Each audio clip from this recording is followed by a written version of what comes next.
Hey, what's up? This is JM, host of the Celebrity Grill podcast on iTunes, and you're listening to the Barbecue Central Radio Network.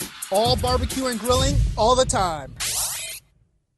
So to get that perfect barbecue, you use wood. Are you sure it's safe? Whatever. We put the lighter fluid on, strike the match, and... Oh! Should we call the fire department? That might be a good idea.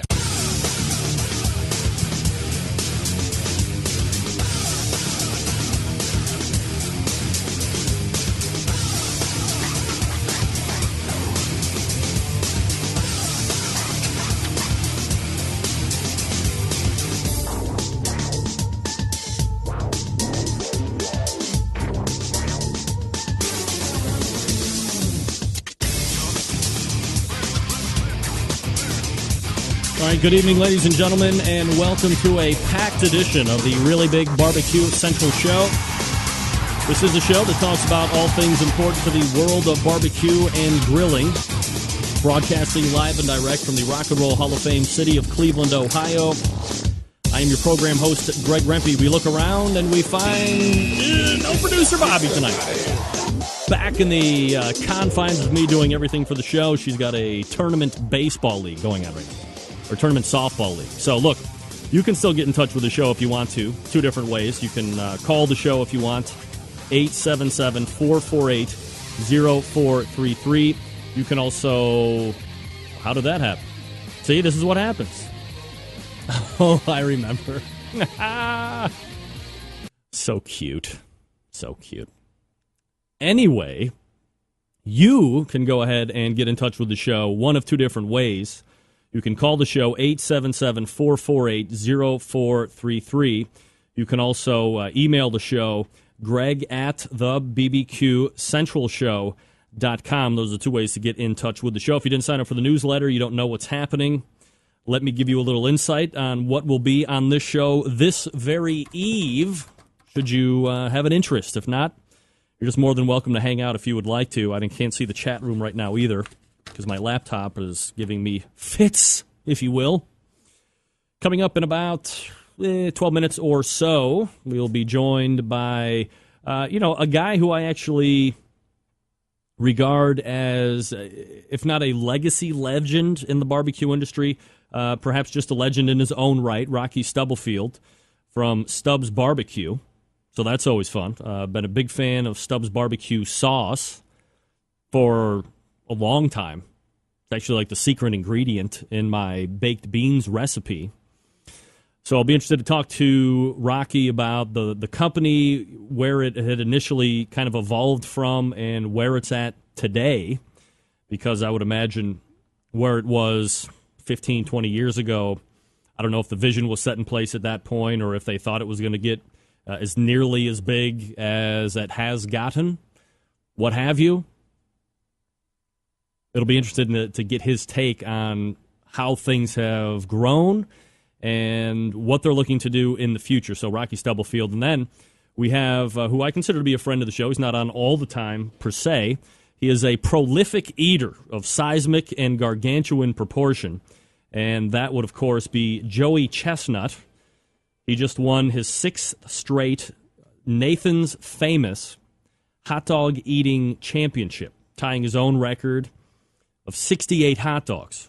Believe it or not, 68. I don't know if you guys saw it. It takes place on the 4th of July. So we went off air Tuesday, just going into the 4th of July holiday. And there was a storm passing through. All right. If you didn't get to see it, I went on YouTube because I was out and I didn't get to see it live. Some people call it freakish. Some people call it a talent. Look, as much as you want to say that these guys are freaks of nature, who isn't a freak of nature anymore? Who doesn't have a wile? Who doesn't have some type of, I want to say, a weirdo thing going on? But he's got a niche. His niche happens to be eating a lot in a small amount of time, which is key to the whole deal, right? You got to eat, and it's got to be a large amount in a small amount of time. If you can do those things, you could potentially be a competitive eater. Maybe you're thinking to yourself right now, hey, I could be a competitive eater. I eat a lot, and I can do it in a short period of time. The question is, what kind of a short period of time are you a prolific eater at? And if you can't answer a lot in 10 minutes, it's not going to be the sport for you. Stick to competition barbecue or, whatever it is that you're looking to get into, whatever niche you're looking to exploit. That's certainly up to you. But Joey will be coming on. We'll recap his event specifically. Again, a 6-time champion. So there is something to be said for winning the most prolific competitive eating thing now 6 times in a row. I think we can I don't want to say not include, but there used to be this huge hullabaloo. Yeah, you like that? Look at this. Let me move this out of the way and up here. I got the complimentary Ponderosa barbecue. Big Mo. Big Mo took a grand championship this past weekend. How about that? So anyway, that's what we'll be getting into a little bit later in this hour with Joey Chestnut. Second hour, we do have Jason Baker from Green Mountain Grills. Green Mountain Grills right there. You see it on the microphone thing. And helping me close out the show, one of my favorite guests ever. He brings a vast knowledge of meat, beef, barbecue takes, barbecue knowledge, plus he happens to be one of the premier pitmasters on the KCBS circuit right now, as evidence from the last 2 weeks of his competition. Dave Bouska from Butcher BBQ also happens to be a sponsor of the show. Love it when sponsors come on. So we'll be looking forward to conversation with Dave as well. So we are locked and loaded for what promises to be a great show. All right, here we go. Survey Tuesday, question number 1, keeping with the competitive eating realm. How many hot dogs do you think you could eat in 10 minutes? 10 minutes now. Be honest with yourself. Be honest with others. How many do you think that you could eat in 10 minutes? Question number 2. For those thinking about getting into the barbecue competition world, what's the biggest reason you haven't gotten into it yet? I've laid out my reasons many of times. What's the biggest reason you haven't decided to take the leap into doing at least one competition? Question number 3, for the burgers lovers out there, what's your favorite what's your favorite burger chain joint? Not barbecue joint, but burger joint. What's your favorite burger joint chain, if possible? A lot of people might have great one-off mom-and-pop burger places, but look, I can't get to that. I'm not going to go out for that. So those are your Survey Tuesday questions. A quick update on me and Chad Ward. For my hair, my luscious hair staying in place, I still remain solid atop. True Bud Barbecue is sitting in second place right now. I will update you on KCBS Team of the Year standings. Tippy Canoe still holding the top position.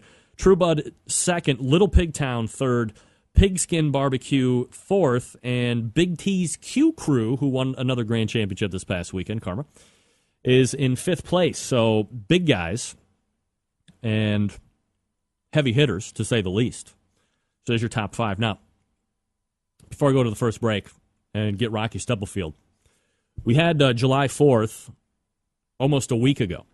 I don't know if a lot of you guys go out and do this firework thing.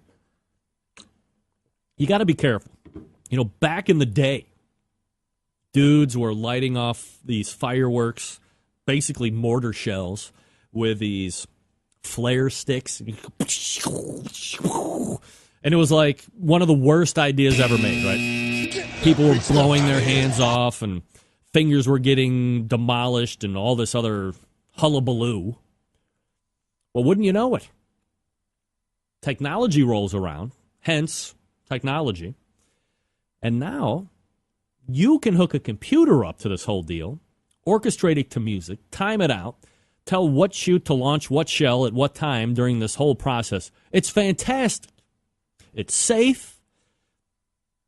The pyromaniacs, better known as the people that set it off, don't have to worry about getting their hands blown off, fingers, digits, heads, chests, what have you. And it can be done with the safety of a computer. It doesn't get any better than that. Well, that's where you're wrong. Let me tell you where it does go wrong. It goes wrong in one of the most beautiful places on the face of the earth. San Diego, California. Oh, the whale's vagina.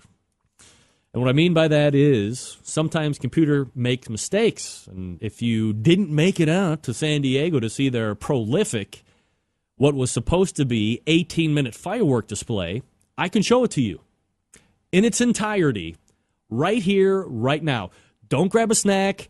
Don't grab a drink. Don't go, oh, God, here we go, 18 minutes of fireworks and whatnot. I will show you the whole fireworks extravaganza right here in 15 seconds. Check this out.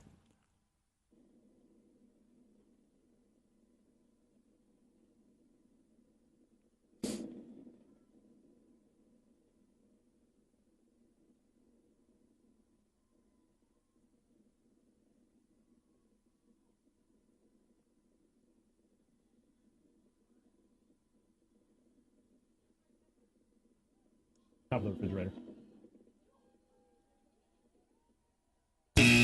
Oh, that was it. That was the complete fireworks extravaganza. I mean, I don't... What do we got there? Oh, well, thank you. Look what I got, ladies and gentlemen. I'm about to tear that bag off. Watch out. I'm getting a gift right here on the Barbecue Central radio show. And what says I love you and happy birthday more than a fabulous 12-pack of Yingling Lager? Sponsorship opportunities for you, Yingling. Thank you very much. I appreciate that. From the Apgars. Yeah. Oh, corporate sponsorship of the young baseball team, softball team, sorry. You blow them out. 17-1 they win. Oh, my God. A classic ass-kicking of seismic and gargantuan proportions. Trying to figure out how I can get the... I'm going to play this again real quick. I'm trying to figure out how I can get the sound in.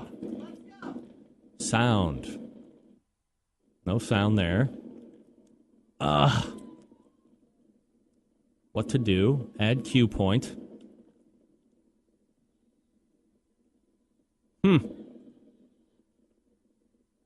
Well... I think what's funny about that whole show is the fact that what can I view? Broadcast, announce, tools, well, whatever. I think that's the only thing I'm showing anyway. To have, well, yeah, you're hearing it through my microphone, unfortunately. Oh, wait. Does it go? No, I don't have, I have my speakers picked. All right, anyway, doesn't matter. 15 seconds of fabulous. That's the kind of fireworks show that I want to go see. I don't want to sit there and suffer through 18 minutes of the same firework.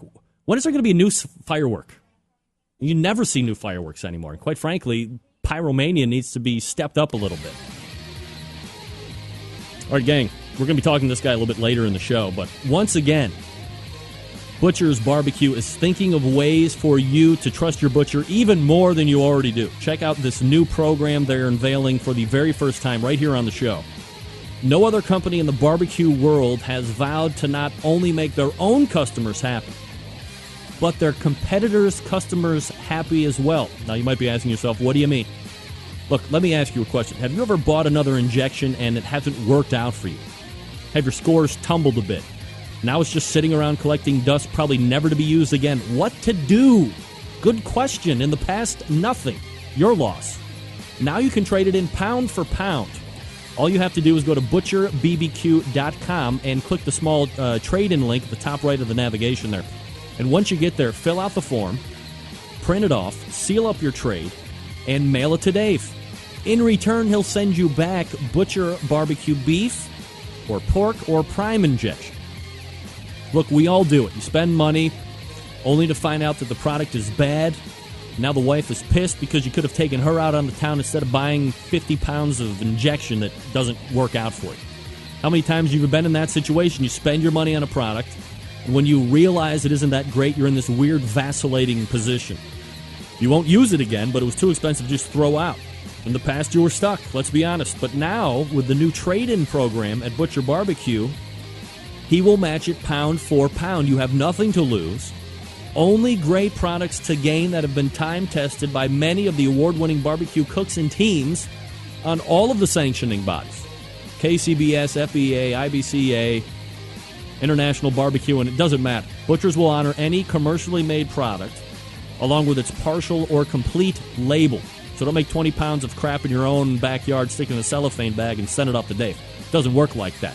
Commercially, he wants to see the labels. There is a limit of 5 pounds per item per household. All products will be weighed at the time of arrival into Dave's shop, and that amount is final. If you have any questions, contact Dave directly via the butcherbarbecue.com website. I'm sure he's in the chat here. He can also link up his own email if you want. But get in contact with Dave, see how it works. The trade-in program happening now at butcherbbq.com. That's the website. And quite frankly, it's just one of the best ways on why you should trust your butcher even more than you already do. Not to mention all of their great injections, rubs, and sauces that we talk about week after week. The trade-in program, if you hate your injection right now, you can trade it in. Go with the stuff that's working out there for all the teams on the competition circuit. Step your own backyard game up. Doesn't matter. ButcherBBQ.com. We're going to come back with Rocky Stubblefield right after this. Stick around. We'll be right back.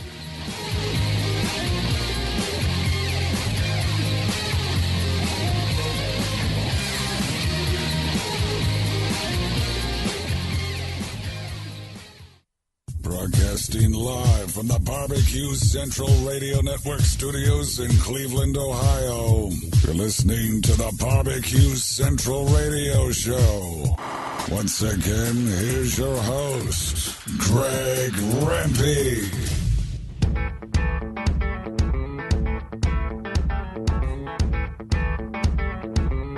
All right, 16 past the hour, 877-448-0433. Greg at thebbqcentralshow.com. Those are the two ways to get in touch with me. My next guest is the brand ambassador for one of my favorite commercially available sauces. There is quite a story that goes along with the evolution of the company and the sauce itself. So let's go ahead. We will race over to the hotline and welcome first-timer in the show, Rocky Stubblefield. Rocky, how are you, buddy? Pretty good. How are you? I'm doing absolutely fantastic, Rocky. Appreciate you making time for the show tonight. You know, probably a number of different places we can start tonight. So I guess let's start here. Typically, I ask people on the show how they got into barbecue and all that stuff. I imagine this is something you probably grew up around. Yeah. Grew up with, my granddad started out with a restaurant in Lubbock, Texas, and eventually came to Austin, and that's where the sauce was born. So, did you used to hang out at your grandfather's restaurant growing up, or is it some places that you just went from time to time, or that a pretty frequent hangout? Yeah, well, the original restaurant started in 1968, so I was young when I went over there. I didn't really hang out. The second restaurant he had in Lubbock, I actually worked at. I got to hang out there a little bit. So, what's it like learning barbecue? From a family member. You're working for your grandfather, you're kind of keeping it family, if you will. What's it like to work alongside your grandfather, who is widely considered to be a legend in the industry? No, it was great, to get to see, him work every day, and just to see how much people admired him for, his great barbecue and the sauce and, everything that he did. Rocky Stubblefield joining me here on the show. Website StubbsBBQ.com. You can also follow him on Twitter at Stubbs BBQ Sauce. Rocky, when I got into barbecue, I was all about the meat and the cooking process, and I started making my own sauce maybe a year or so later. When CB started cooking barbecue, did he already have the sauce down pat, or was that something that he also evolved into? It kind of evolved, but it was his sauce, his original sauce from the restaurant, just years later, everybody said they liked it so much that he should try to sell it, and, that's what brought about the sauce company, him actually going out and selling the sauce and everybody loving it. Now, when you read the biography, your grandfather was in the military, and he came back. Was he pretty much ready to go? I guess they say that's where the Stubbs BBQ was first born, first eaten. When he got back, was he ready to open a restaurant after he was done with military service, or did he wait a little while before he ventured in? Yeah, I think he waited a little while, but yeah, that was his dream. He just loved, feeding people. He cooked in the military. There's actually a story that he cooked a bowl of chili off a hot tailpipe when he was in the military. He loved to cook, so opening up a restaurant was his dream come true. So looking to grow the business, you talk about when you opened that new facility in Lubbock, prior to actually getting the sauce bottled, was there ever talk, in the kitchen or amongst family at gatherings that you were going to take that sauce to the next level on a commercial level? No, I don't think really. It was a group of friends later on, just, recommended that he should try to sell it. We never really thought about it. Rocky Stubblefield joining me here on the show. I guess for the folks, I don't know a lot of people that haven't, especially the barbecue niche here, but for the folks that haven't tried Stubbs yet, can you give us some of the flavor notes that the original sauce has?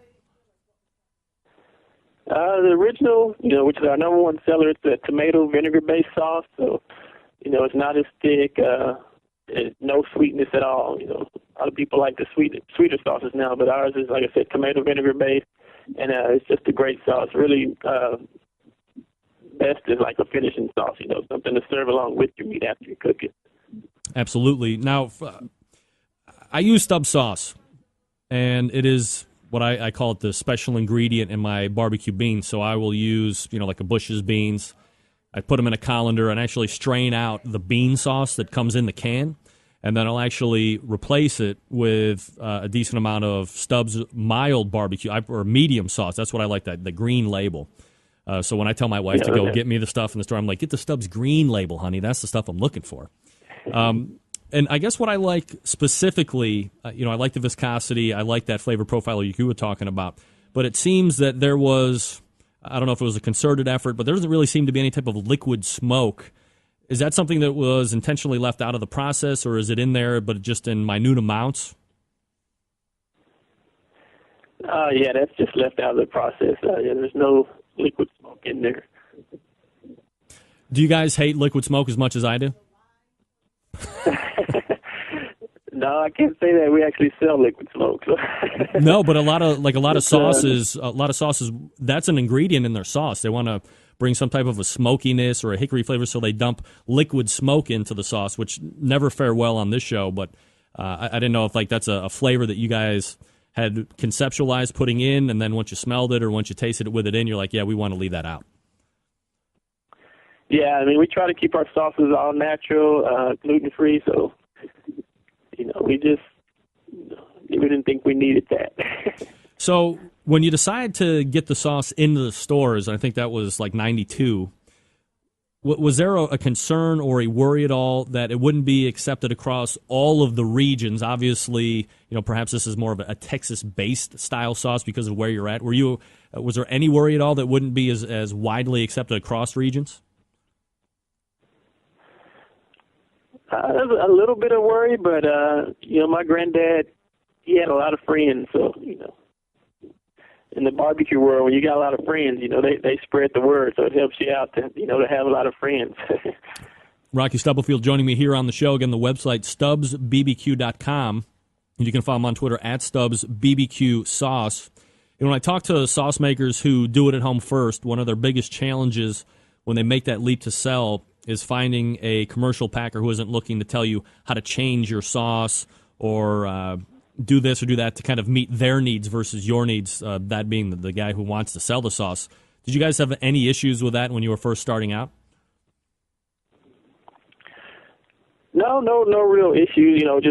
When he first went to a packer, he only actually had one sauce. And, when you go to a packer, they said you're actually going to need like a line of sauces. You can't just go in there and try to sell one. So that's kind of what brought about the mild, which, you put in your beans, the original, and then the spicy.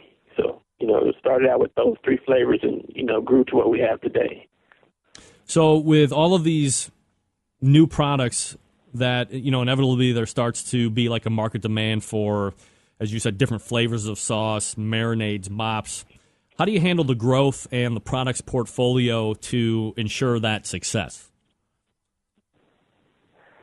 We kind of stick to what the original is, which is, like we said, tomato vinegar based. So all of our sauces are pretty much, tomato based, and we have a hickory bourbon, which smoky mesquite.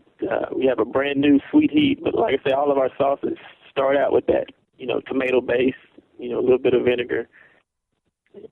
just adding a different flavor from there. Have there ever been any products that you guys have worked on in the test kitchens or R&D and ultimately been yanked either prior to going to market, or maybe they just didn't do well after they were on the shelves and you took them back? Yeah, we've had a couple. Actually, when we first started out, my granddad, he wanted to sell everything.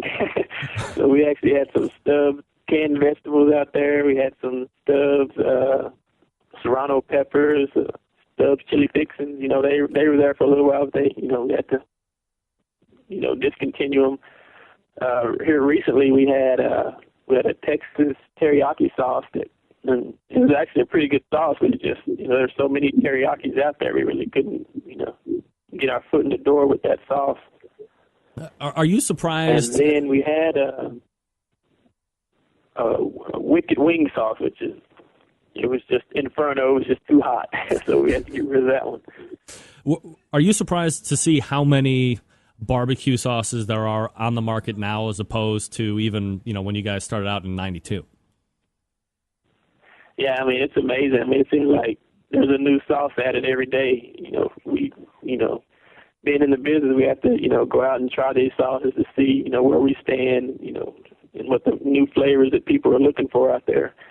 And, you'd be amazed at how many different sauces you can go and just buy at one store.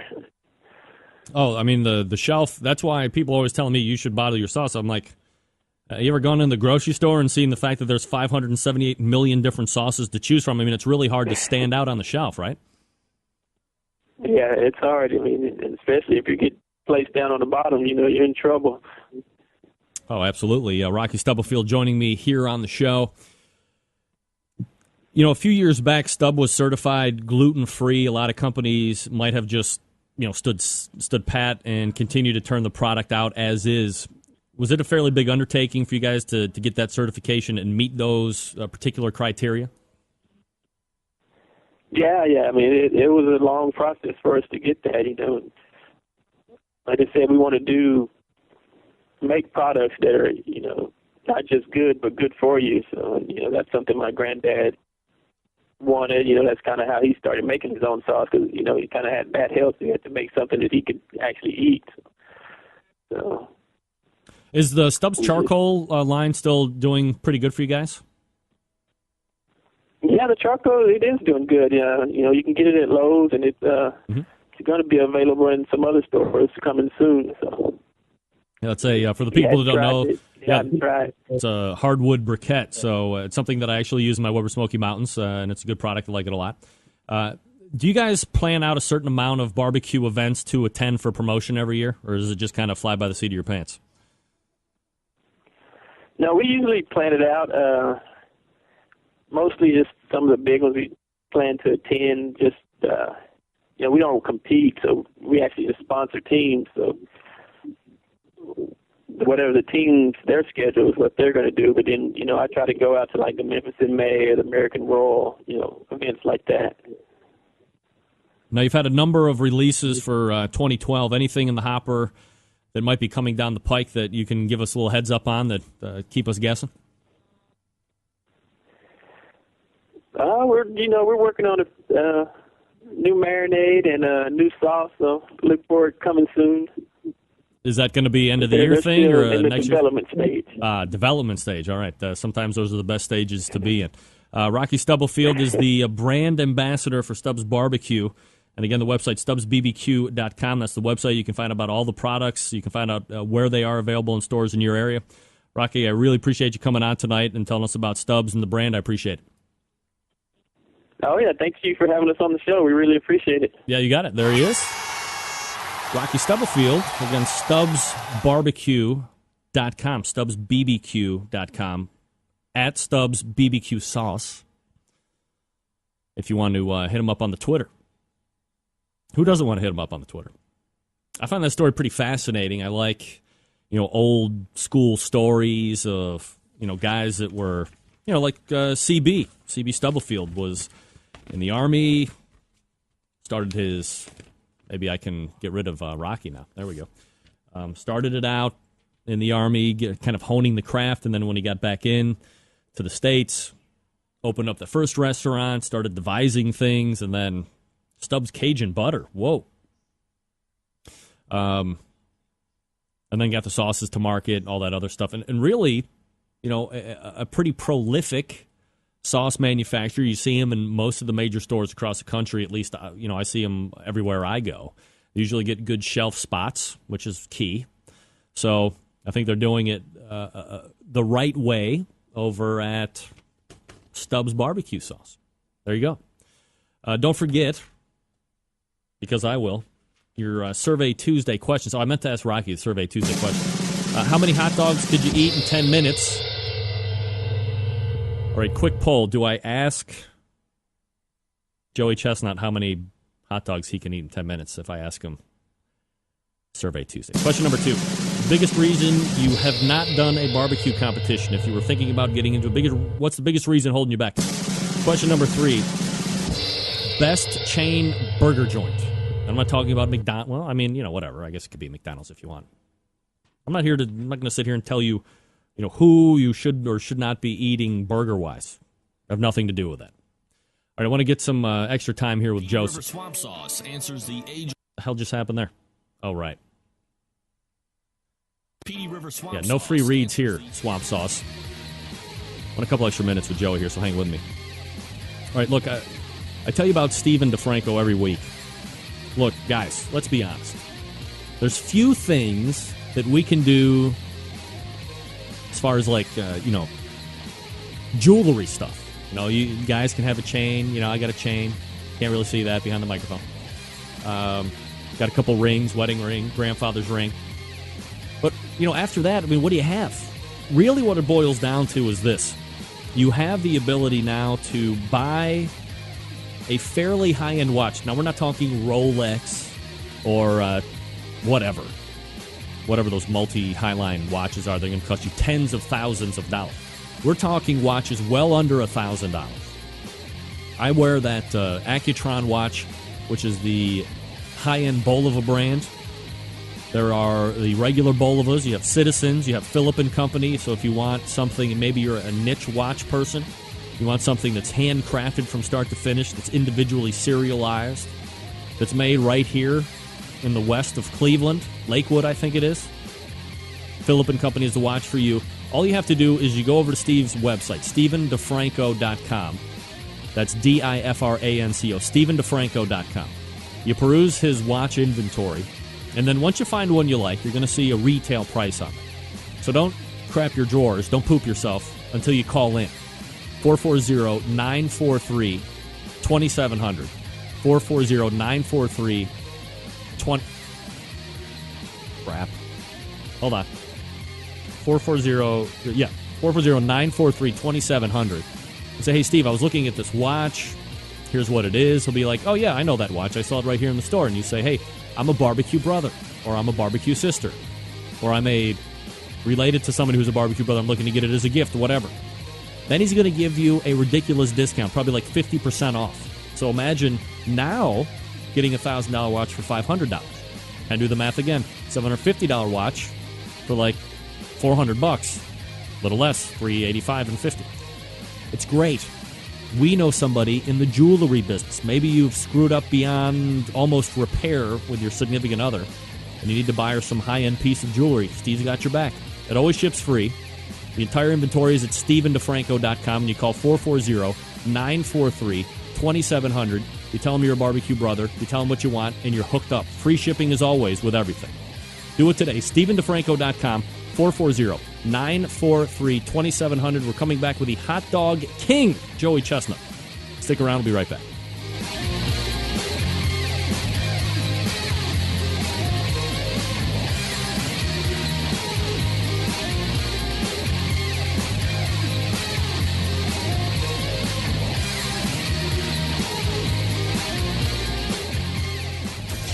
Get in the smoke. Call 877-448-0433 to get on the air.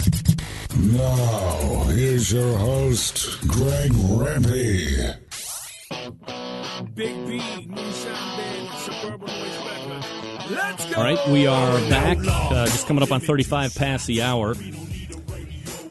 877-448-0433. Greg at thebbqcentralshow.com. All right, you might have seen my next guest on TV taking part in the Nathan's Famous Hot Dog Eating Contest on July 4th. Joining me now to break down the competition, how it went, all the good stuff.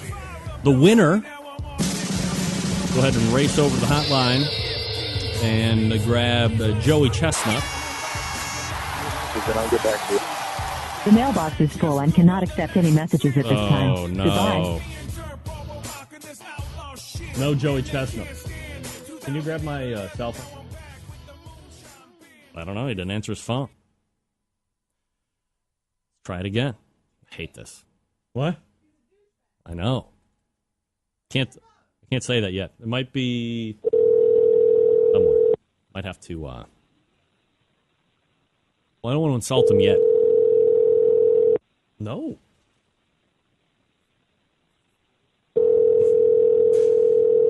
Let's see here.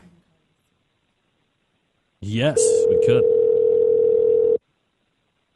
I'm also looking him up here to.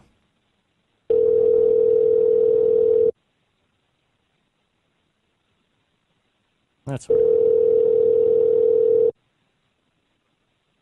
I'm also sending him a text message. Not available right now.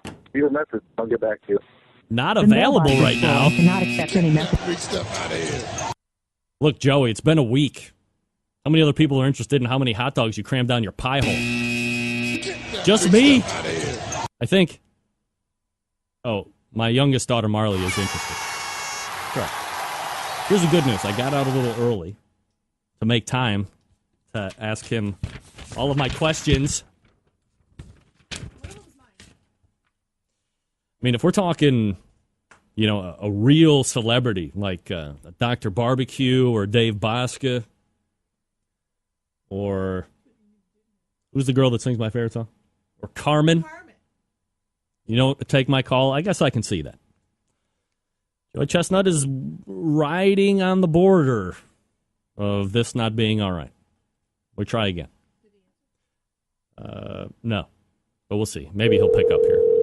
I'm sure it's already gotten back to him that I've been chastising him on the air for these last 8 or 9 seconds. What? Oh. Mom, hi. I was at the softball game. That's why I didn't call. If you're watching. Maybe you're not watching. No, this doesn't look good. Doesn't look good. I know. Come on, Joey. Right. Not available right now. Not Leave a message available. and I'll get back to you. Oh, Lord. Wait a second. Here he is. You race over to the hotline. Here he is, the winner of Nathan's Famous Joey Chestnut. Hold on a second here. What was line 3? Joey. Hey, Joe. Hello. Joey. Well, guess not. Get that big stuff out of here. All right. Well, that worked out fabulous. I'm going to yell at that PR hack. We're going to make a surprise phone call. Call my parents. Yes. It was a great idea. Okay. Why isn't this working? Hello? I know. Well, I do, but hoping for a phone call. Hello? Hello, Mom. Oh, well, hello, Greg. Happy birthday. Thank you. You're live on the air. Well, this is very exciting. I understand I'm, a fill-in, so Joey isn't showing up. Well, Joey Chitwood is, I don't even know what he has. He has the ability to not show up on the show. That's what he has. That's incredible. Of course. It's Although patently I'm pretty outrageous. sure I could eat 3 hot dogs in 10 minutes. Oh, well, I was just going to say, hold on a second. Let me give you the Survey Tuesday question. In 10 minutes, Mom, how many hot dogs could you eat? Be honest. Don't lie. 3. 3 hot dogs. Wow. In 10 minutes? I don't believe that for a second. All right, question number 2. I don't know if you and Dad have tossed this around, but what's the biggest reason you guys haven't started your own competition team yet? Probably because your father is out of town too much. Otherwise, I'm sure we'd be on the... Of course. You guys would be taking over the circuit as we speak. All right, question number 3. Best chain burger joint. Oh. So many, I know. Yeah, there is, and I must say that we don't frequent any of them. So you got none? I'm going to say McDonald's. I'm going to go with the big. Wait a second. Joey Chestnut is in. All right, Mom, I got to let you go. Okay, bye. All right, bye. Mom, beat it. Get that big stuff out of here. I got to go to Chitwood. Let's see here. Here we go. What do you mean? I know, she was filling in. It's fine. Well, he didn't, he's there. Hello, this is Joey. Joey. Yeah. There he is. Joey Chestnut, the hot dog eating champion. Joe, you're, almost a week removed from the event. Tomorrow would be the week's anniversary. Kind of help me break down the competition, like how it went, all that stuff. July 4th is for you. July 4th is awesome. It was hot out there. It was hot in New York. It was humid. But I got into a decent rhythm in the beginning. I was a sweaty mess, but I was able to keep eating. And I didn't break my record, but I tried it. And I thought I did pretty good. Second place was 16 hot dogs behind. Yeah, I mean, absolutely. I was hoping they would eat more. The more they eat, the more pressure I feel to eat more, and to do better. But I definitely ate well that day, though. So we'll get into some of like the pre and post competition routines here in a bit. But how did you feel when you woke up that day? Did you feel like it was going to be a potential record-breaking day, or when you wake up for any competitive eating event, do you wake up some days and be like, today I'm going to get my eat on, or today might not be an everyday? I definitely woke up feeling light and loose. I only slept about 4.5 or 5 hours at night, and I was up moving and just ready and loose. I hydrated very well the day before, and then I stopped drinking water the day of the contest, and I felt really good. So you mentioned it was another hot, humid, sunny day. When you're outside, because obviously some of these competitions aren't housed outside, is there a perfect outside weather day for you to compete in? Yeah, there's always perfect weather, but it was. I'd be happy if it was like 75 with California style humidity, without humidity. But I can't be too picky. One thing about it is it's fair for everybody. Everybody's eating in the same weather. Everybody's eating the same hot dog. Correct. Now, does eating in a day like July 4th weather-wise affect you at all during your event? Can it hinder the amount you can consume? It a little bit. It makes me slow down a little bit towards the end. I'm a sweaty mess. I know that I'm a little bit dehydrated, and I just run out of steam a little bit. But I think I really should have been able to push one more hot dog in me. I'm a little bit bummed out about that, but at least I tied the record. Joey Chestnut joining me here on the show, winner of the Nathan's 4th of July hot dog eating contest, ate 68 dogs, tying his own personal record. About 2 minutes into the eat, Joey, you had 3 or 4 dog buffer between you and second place. Do you have a plan to work while you're at a contest, while it's going on? Oh, yeah. Well, during the contest, there's 2 feelings I'm trying to ignore completely. I'm just trying to ignore the feeling of full, any feeling of pain. Other than that, my mind is all over the place. I'm just trying to control my breathing and keep my hands moving, and just keep whatever's going in my mouth going down. During that time, also, my little brother is right in front of me, yelling at me, telling me where everybody else is at. And so I'm aware of where everybody else is at. The judge is in front of me. I can see on my left and right where the other eaters are, and I definitely knew that 5 minutes in, I was 5 or 6 hot dogs ahead, and they were slowing down, and then the last half of the contest is where I really created the gap. Now, you mentioned the fighting that feeling of feeling full. I mean, 68 hot dogs, when does that happen? At like hot dog 8 or 10? I could eat 30 hot dogs and be pretty happy.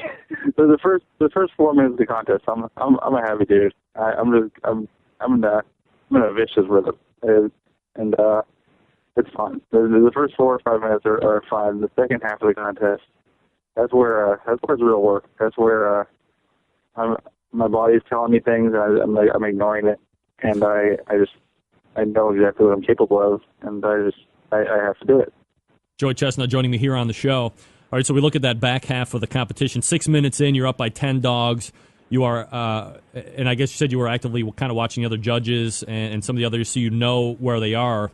When you see that you're up by 10, are you necessarily concerned? Do you think that they're going to make a run at you and somehow catch up, or are you kind of pacing your own self at that point? I'm pacing myself. Going into the contest, I knew that if I got into a decent rhythm, that it was going to be a contest against myself. I'd be a contest trying to break the record, and I'd just be using whatever they did as motivation. And they're awesome. They're awesome eaters. This is the 4th of July. That's a contest I really train for.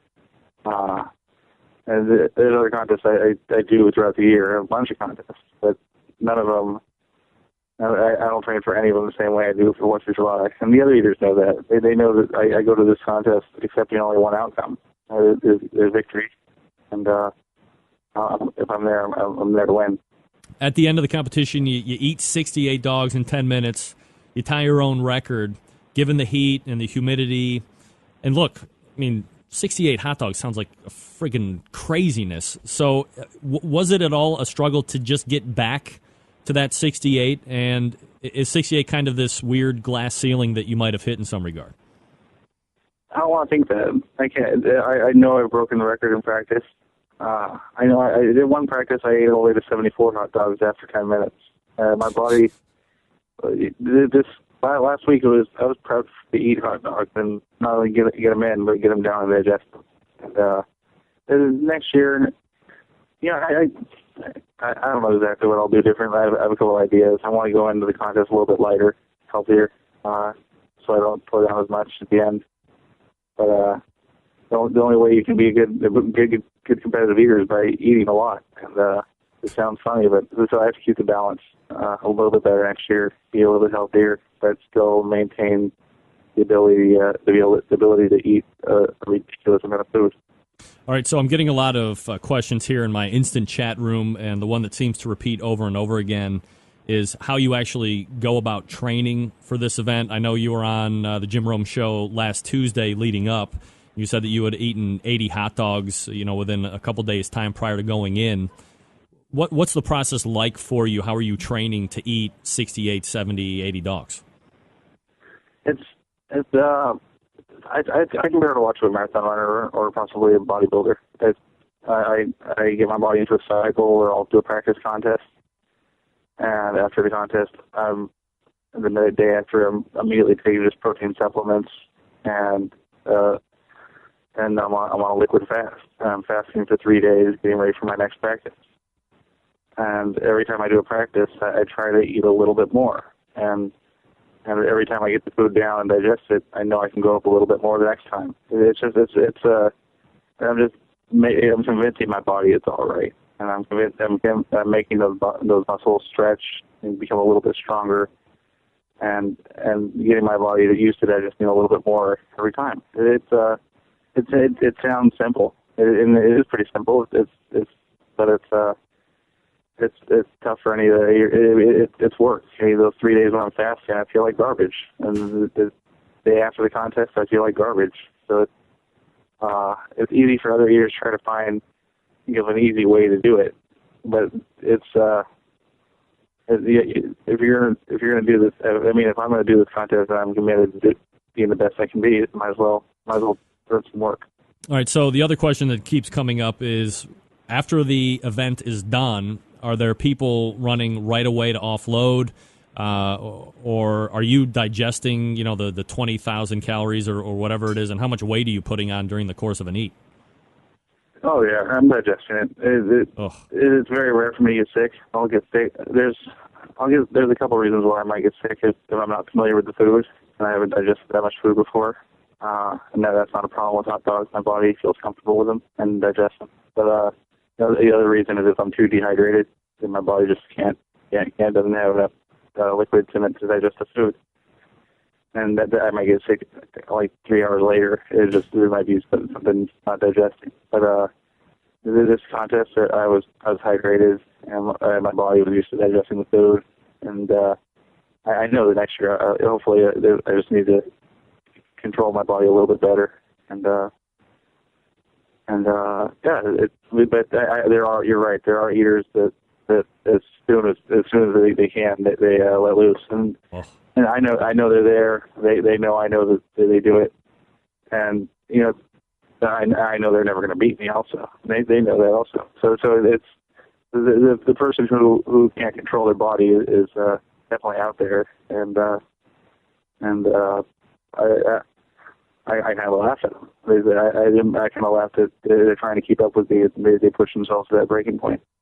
Joey Chestnut joining me here on the show. He just won the 4th of July hot dog eating contest, Nathan's famous hot dog eating contest, eating 68 dogs. You've won the title now 6 years in a row. There's really no one on the MLE roster, that's Major League Eating for the people that don't know, that can even sniff you when it comes to this.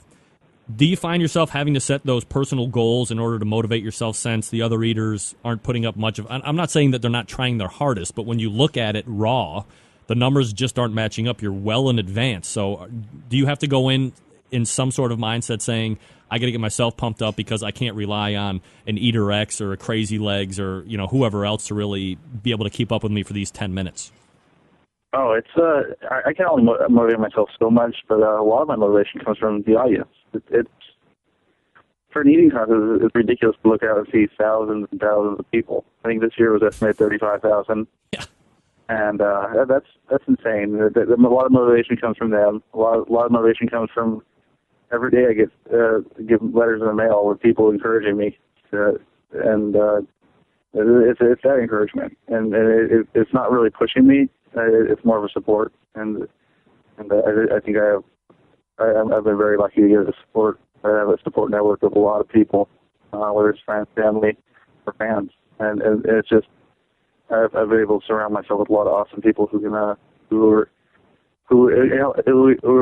that competitive eating is crazy, but they also acknowledge that Joey, if you're doing it, you might as well be the best and push yourself and be normal. Be a normal guy that just does the best you can.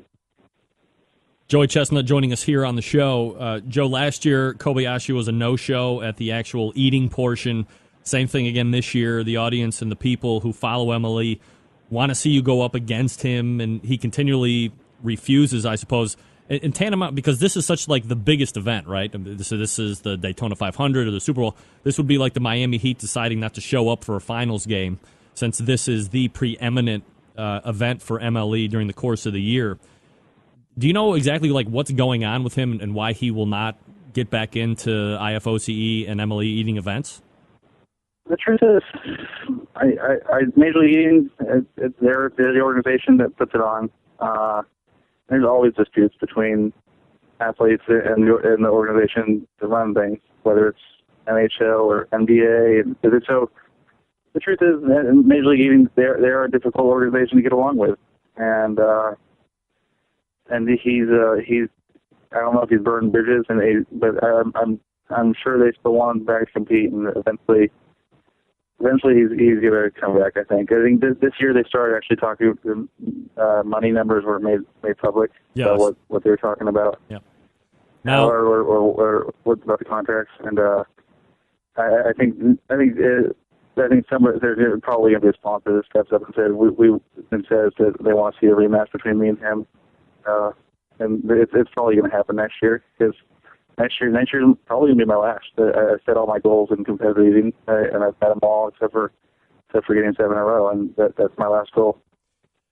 When I was looking, he did some type of internet interview with some pretty hot chick, and then he had his business manager alongside of him.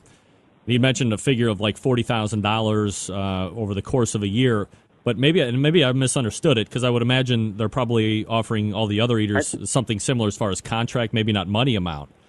Did they only want him? Did they only want him to eat the hot dog contest? No, that's complete. I thought I saw a couple of reports, and one of them, the way it sounded, is they were offering $40,000 just for the eating contest. Plus, they guaranteed him three other events that would total $100,000. Wow! So they're offering. The truth is, they're a controlling organization. They don't want him to do any eating contest without them getting the cut, and it's give and take. I know that if I'm eating in the contest, there's somebody making money off of me, and I just have to know my worth and negotiate appropriately.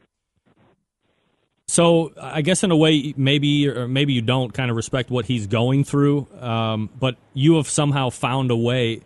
You're by far the biggest attraction at Major League Eating, no matter how much he thinks that he is, because he's just not eating in events that are getting the exposure. So, at least in my opinion, you're probably more of the face, but you were able to work something out with MLE to continue on with them. I'm a pretty easygoing guy.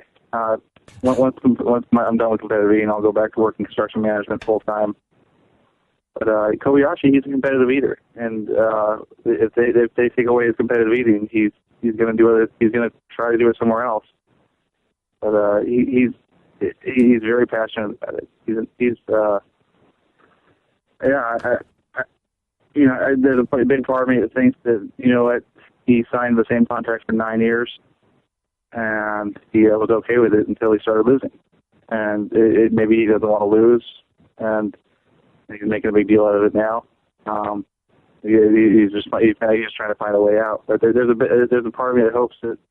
He was just fed up with Major League Eating. He's going to try to make them try to make them change their ways. And even though I don't think Major League Eating will change, I hope that Kobayashi is not afraid. Because he's a competitor. I want to compete against him. I want to have respect for him. Joey Chestnut joining us here on the show, breaking it all down for us in regards to hot dog eating as well as some ongoings in Major League Eating. Joe, you've been doing this for a number of years now. You said next year might be the last because of all the personal goals that you've been able to attain. This isn't the only event you do every year. You do a number of them. Have you given any consideration to the fact that you may or may not be unknowingly doing some type of long-term damage to your body by eating like this? I go to the doctor pretty regularly, every 3 or 4 months. While I'm training for Nathan's, I go twice in that 6-week period, just to make sure everything's working well. And so right now, I'm really confident that I'm not doing any damage to my body. I'm 20 years old, so I've been very lucky. I still recover quickly from contests. My body adapts to the food when I'm training with it. But you're right. You push your body to the limit. You push your body to the limit, whether it's in marathon running or boxing or anything. You're hurting it to a degree, and I'm aware of that. But right now I'm happy and healthy. And as soon as I start to see some negative effects, the first time I see it, I have no problem walking away. All right, Joe. 2 more questions here before I let you go. You're the premier eater right now in MLE, number 1 ranked. You're winning 6 in a row for hot dog eating contests. Can you pick up chicks doing this? Oh, my God. Yeah, I've been very lucky. Really? Yeah! It's ridiculous. Women, the competitive eating in general, they don't like that. It's ugly. But they like a winner. They like a guy that goes out and takes care of business. And I'm that kind of guy. If I say I'm going to do something, I do it, and I follow through. And they like a guy that is a winner. And my girlfriend, she's awesome, but she's way out of my league. She's not attracted to competitive eating, but definitely she likes it. I'm a winner. Construction management, Joey Chestnut couldn't have pulled that girlfriend, is what you're saying. No, oh man! Before competitive eating, I was super shy. I still am shy. I'm a normal guy, engineer, and it is just I crunch numbers, and now I was a shy. I still am shy, but I do a lot better than I should. All right, Joe. Do you want to do my Survey Tuesday questions with me before I let you go? Let's do it. All right, here we go. Question number 1. This might seem a little redundant. How many hot dogs could you eat in 10 minutes? Oh, perfect day. I could eat 71. 71. All right. Question number 2. Now, this is going to seem kind of off the wall, and I apologize. So let me reword it for you. If asked, would you ever join a competitive barbecue team to cook? Absolutely. I love barbecue. I have a pretty good cook. You hold barbecue eating records, if I remember correctly. And I put down some pulled pork pretty easily. That's right. Question number 3. You may be an aficionado at this. Best chain burger joint around. Oh man, that's tough. Because I've always been a fan of In-N-Out. That's one of my favorites. But Five Guys, I've really fallen in love with them. Five Guys. All right. I was going to say, I know you're West Coast guys, so that could have easily went the In-N-Out burger way, but there you go. All right. Joey Chestnut has secured his 6th straight Nathan's Famous World Eating Hot Dog Championship, 68 dogs in 10 minutes. Joe, always appreciate the time you give to the show. Congratulations again. And where will you be eating next so we can keep an eye out for you? I'm not doing it. No contest planned for a little while. Oh. Probably not until August. All right. There's going to be my next public thing. I'll be serving ice cream or ice cream for root beer floats at the San Jose Earthquakes soccer game, and that'll be anybody who buys one is a donation to charity. So happy to be doing that. All right. So Joe, again, appreciate the time you give to the show. Congratulations again. We'll talk to you down the road. Oh, thank you. All right, there he is, Joe Chestnut. See, he came through for me. You guys were ready to kill him and call him all sorts of bad words and whatnot. Oh, wait, maybe that was me. This is Jennifer Palamas from Oh, Jennifer, come on. All right, now I got to catch up. I could talk to him about competitive eating all day long. I'm sorry. Maybe some of you got bored with that.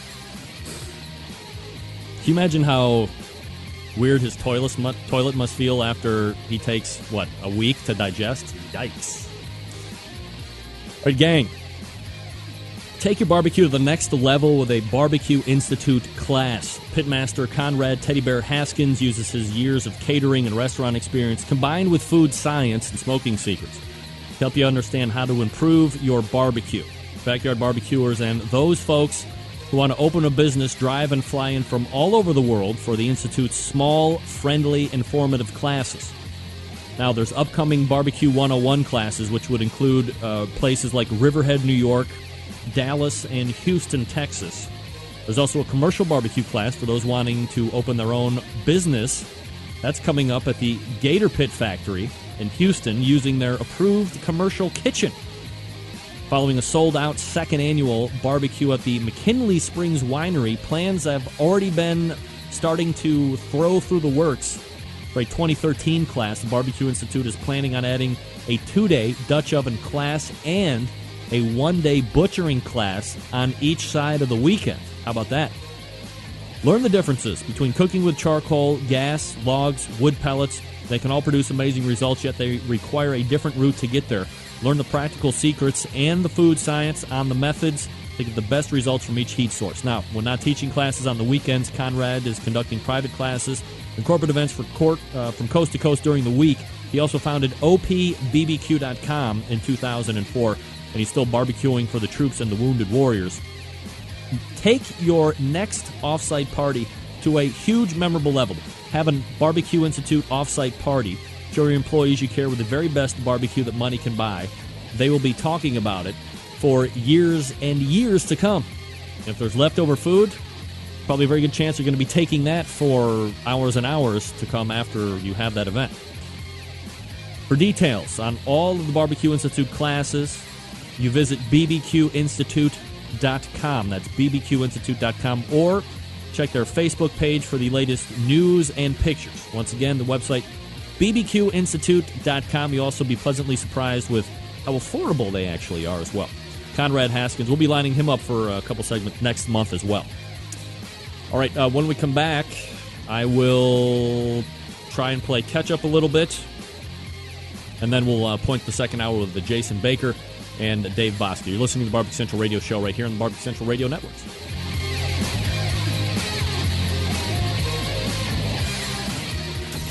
Big name interviews, advice on cooking brisket and ribs, and the only host willing to share his honest opinion on all things important in the world of barbecue. It's the Barbecue Central Show.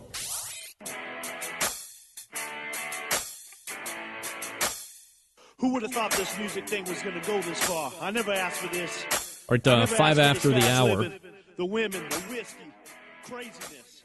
Thanks again to Joey Chestnut for talking with me about competitive food eating. Survey Tuesday questions. Let's go ahead and race through them really quickly. We'll get the instant chat answers. How many hot dogs could you eat in 10 minutes? Me? Oh, that's a tough one. I could eat 2 dogs in... I mean, if I was eating to eat, I could eat 2 dogs, 4 dogs, with the buns, because he eats 68 hot dogs and buns.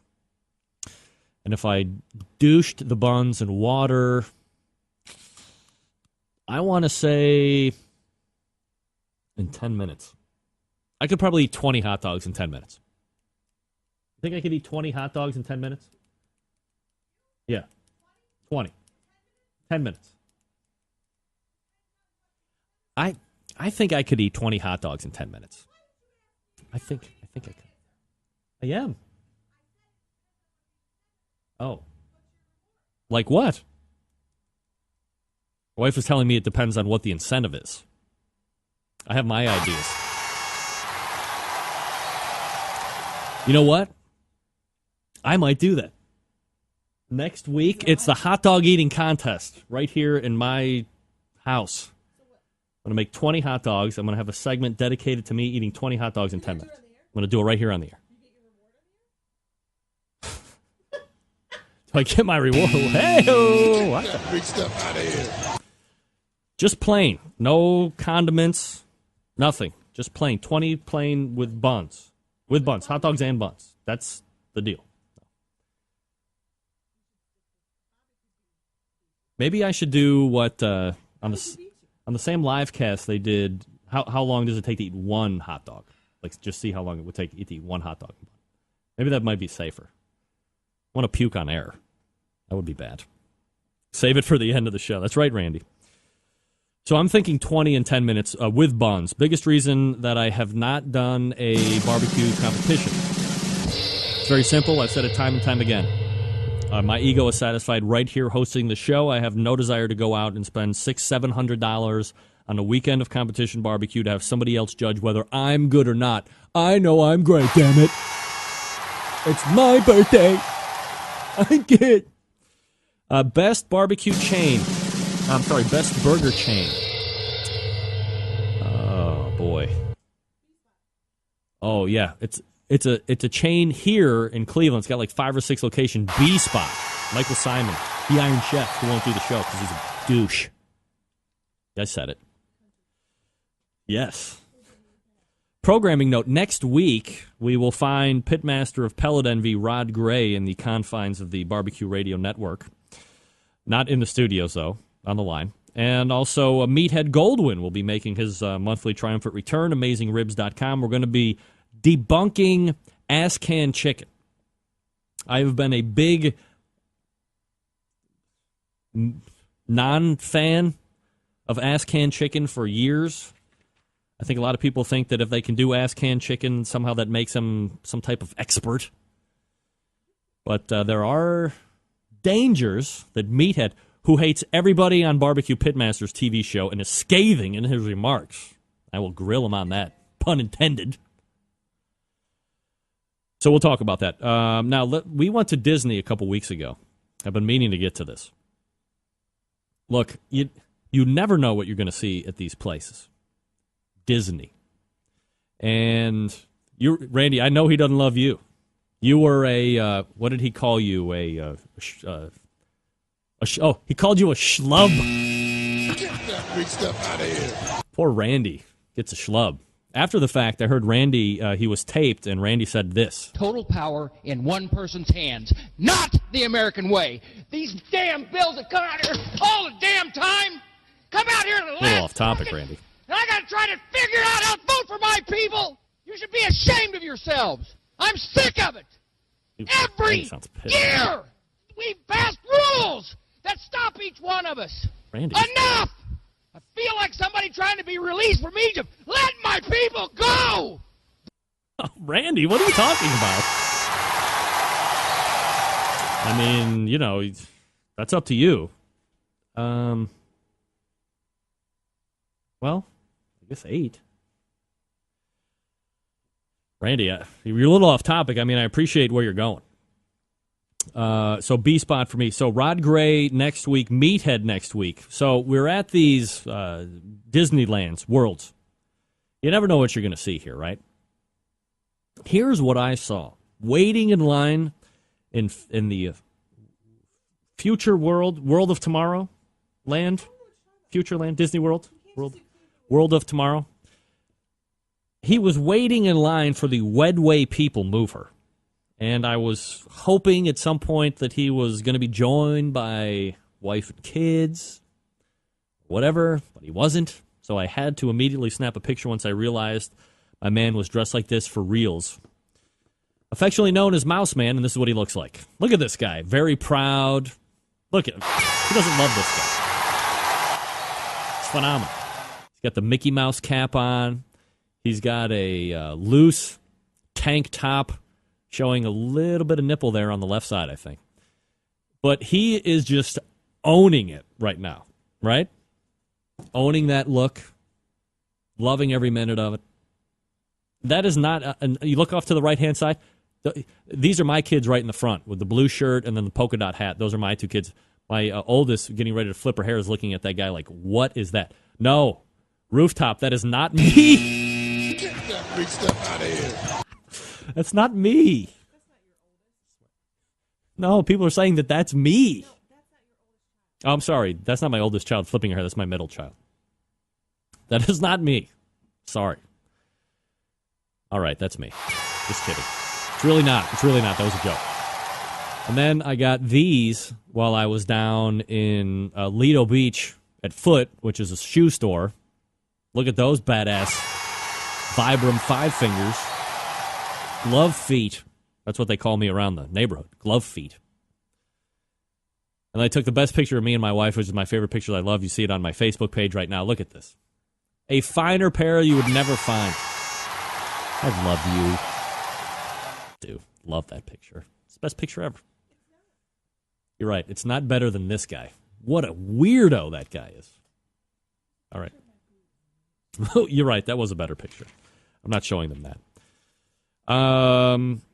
Dave Lopez wrote in, email, do I like pellet cookers or Weber Smoky Mountains better and why? And due to time, I'm going to have to wait to answer that till next week. I apologize, Dave. I know you're listening live probably, too. Anxiously awaiting my... But I'll save that for next week. What, I haven't taken that out? That's stupid. All right, this is the second hour. Stick around. We'll be right back. Understand my intention. Happy to have you aboard here for the Really Big Barbecue Show. We cook because we have to, and we grill because we want to. Fine, how's it going? You have a great show. I'm a big fan. So what seems to be the problem here? This man looks like he's dead, and he's in the crackle. Charbono! It's all about the Charbono, dude! Succulent fish! What? He ate 54 wieners. But listen, Lavernius, shake a face. I'm shaking like a dog shit peach seeds. You could use it to fight off creeping marauders looking to take your steaks off your grills. I just like being anywhere with Junior, Senior, and Diva. Sounds like a whole other type of movie. Wow, yeah, really. Keep it hot, keep it clean, keep it lubricated. We have top men working on it right now. Top men.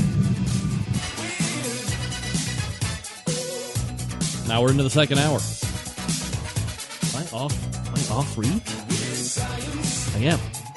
All right, watch this. Have to fast forward right into this so I can make sure that I'm keeping track of everything. All right. Now, look, as many of you know, we just talked about pellet cookers. I got my grimy mitts on pellet cooker. First thing I thought of was Barbecuer's Delight. Why?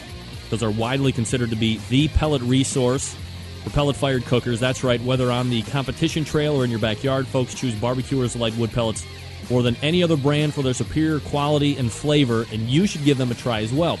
You can find them at bbqrsdelight.com. Now, maybe you don't have a pellet cooker. No problem. You can still take advantage of these pellets on your gas or charcoal grill or smoker by grabbing the cast iron pot option.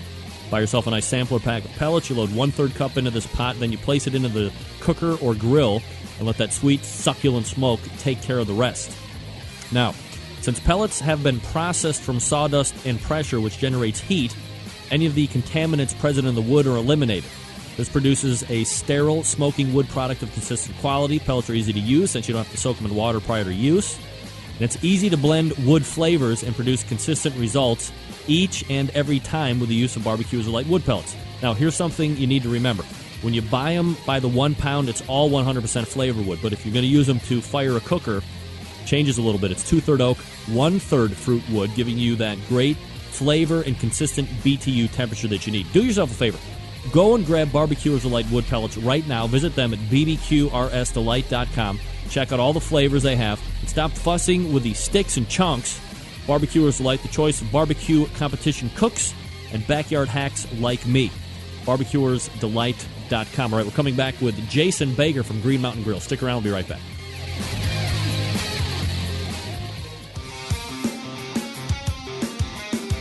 Broadcasting live from the Barbecue Central Radio Network studios in Cleveland, Ohio. You're listening to the Barbecue Central Radio Show. Once again, here's your host, Greg Rempe. All right, welcome back. 877-448-0433. Greg at the bbqcentralshow.com. Those are the two ways to get in touch with the show. My first guest, second hour, the director of sales and marketing for Green Mountain Grills. Green Mountain Grills is a pellet-fired cooker, so we're now 2 weeks in talking about the growing market of pellet cookers, and here to do it, Green Mountain Grills, and talk about them in general, just, pellet cookers in general. Newest sponsor of the show. Let's race over to the hotline, grab Jason Baker from Green Mountain Grills. Jason, how are you, buddy? I'm well, Greg. How are you? Doing absolutely fabulous, Jason. I appreciate you making time here for the show. I just mentioned that pellet cookers, or I guess at least the amount of choice that one has between them has kind of really exploded over the past few years. If you could, give us a little backstory on Green Mountain Grills and how you are associated with the company. Sure, absolutely. Yeah, so about, at the end of 2007, I watched my father, who was a pellet grill aficionado for over a decade, utilize a particular grill. And all of us kind of in the family watched him grow into this great pellet griller who kept saying, gosh, I wish I could do this. I wish this grill did this. And he always wanted to make things better, right? So he's one of these guys that is very comfortable in the import-export business. He has for decades. And so when the patent ran out in 2007, he said, I'm going to focus on this. And he did. He put together a fantastic grill where he focused on a peaked lid. That was his first thing. And then he focused on measuring temperature from inside the grate. So we know exactly what that temperature is and how we need to respond to that via the computer controller, and how that all talked to the the fans and the auger motor, and basically started with that. And since then, he's put together a heck of a company. I was actually on the outside doing my own thing for the last 6 years, and had a great opportunity, obviously, watching him grow this business. And I watched the pellet industry as a whole grow. I got to attend a lot of events. I was actually at the first HPBA show that we attended, which was very interesting. The pellet grill market was in its most nascent stages, owned by one particular manufacturer. And today we have quite a few. I mean, there are dozens of pellet grill manufacturers now in the marketplace, which we think is great. We are great to see. We are excited to see that happen. We want more competition in the marketplace. We want more people to become comfortable in pellet grilling. Jason Baker. So that's kind of the backstory.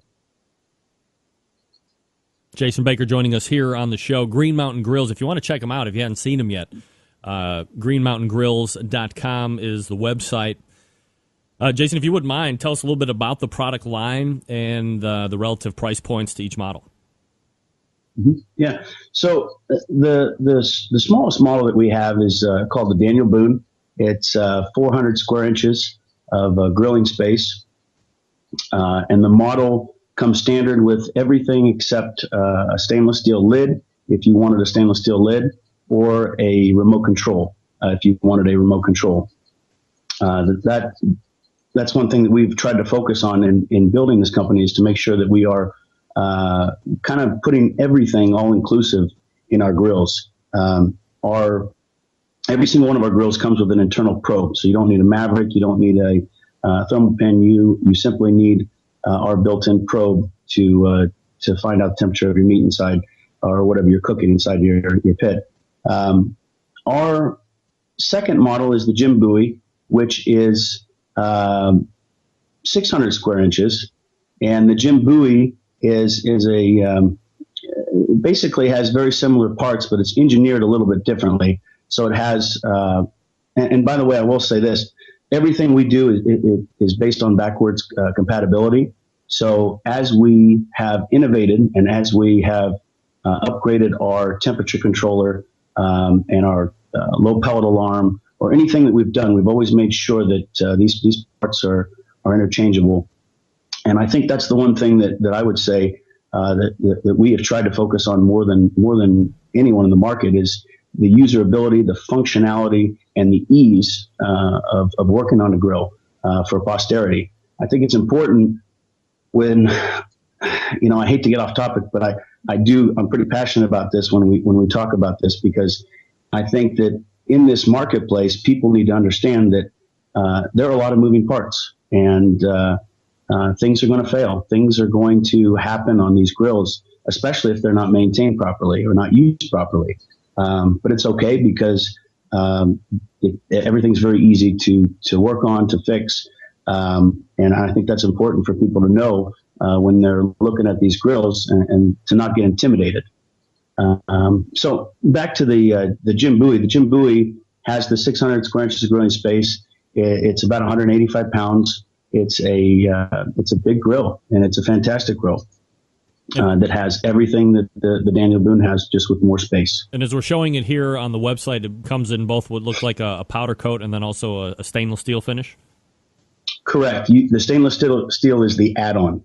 So if you wanted to purchase a stainless steel lid, you can do that as well. It's just another model that we have. All right. Jason Baker joining us here on the show. greenmountaingrills.com is the website. One of the most important things for any company, especially grill manufacturers and smoker manufacturers, is having a fairly substantial and successful dealer network. How have you guys been able to expand that, and I guess where do you classify the strength of that dealer network right now? Yeah, I would say it's extremely strong. I mean, our business model is 100% based on our dealers. We have no intentions of being in any kind of a big box store because we feel that this is a product that can't be just given to you in a box. We do feel that small business owners throughout America, throughout the world at that matter, should be providing our grills and setting these grills up, charging the firebox for the customer, putting it together, and making sure that the folks know how to cook on it. That's the most important thing, that they have a comfort level with how to turn it on, how to turn it off, how to cook on it, what kind of levels to cook at. And we try to provide that, all that help for our dealers in every way we can. I think that is our where we stand out amongst our competitors is our ability to serve our dealers to another level.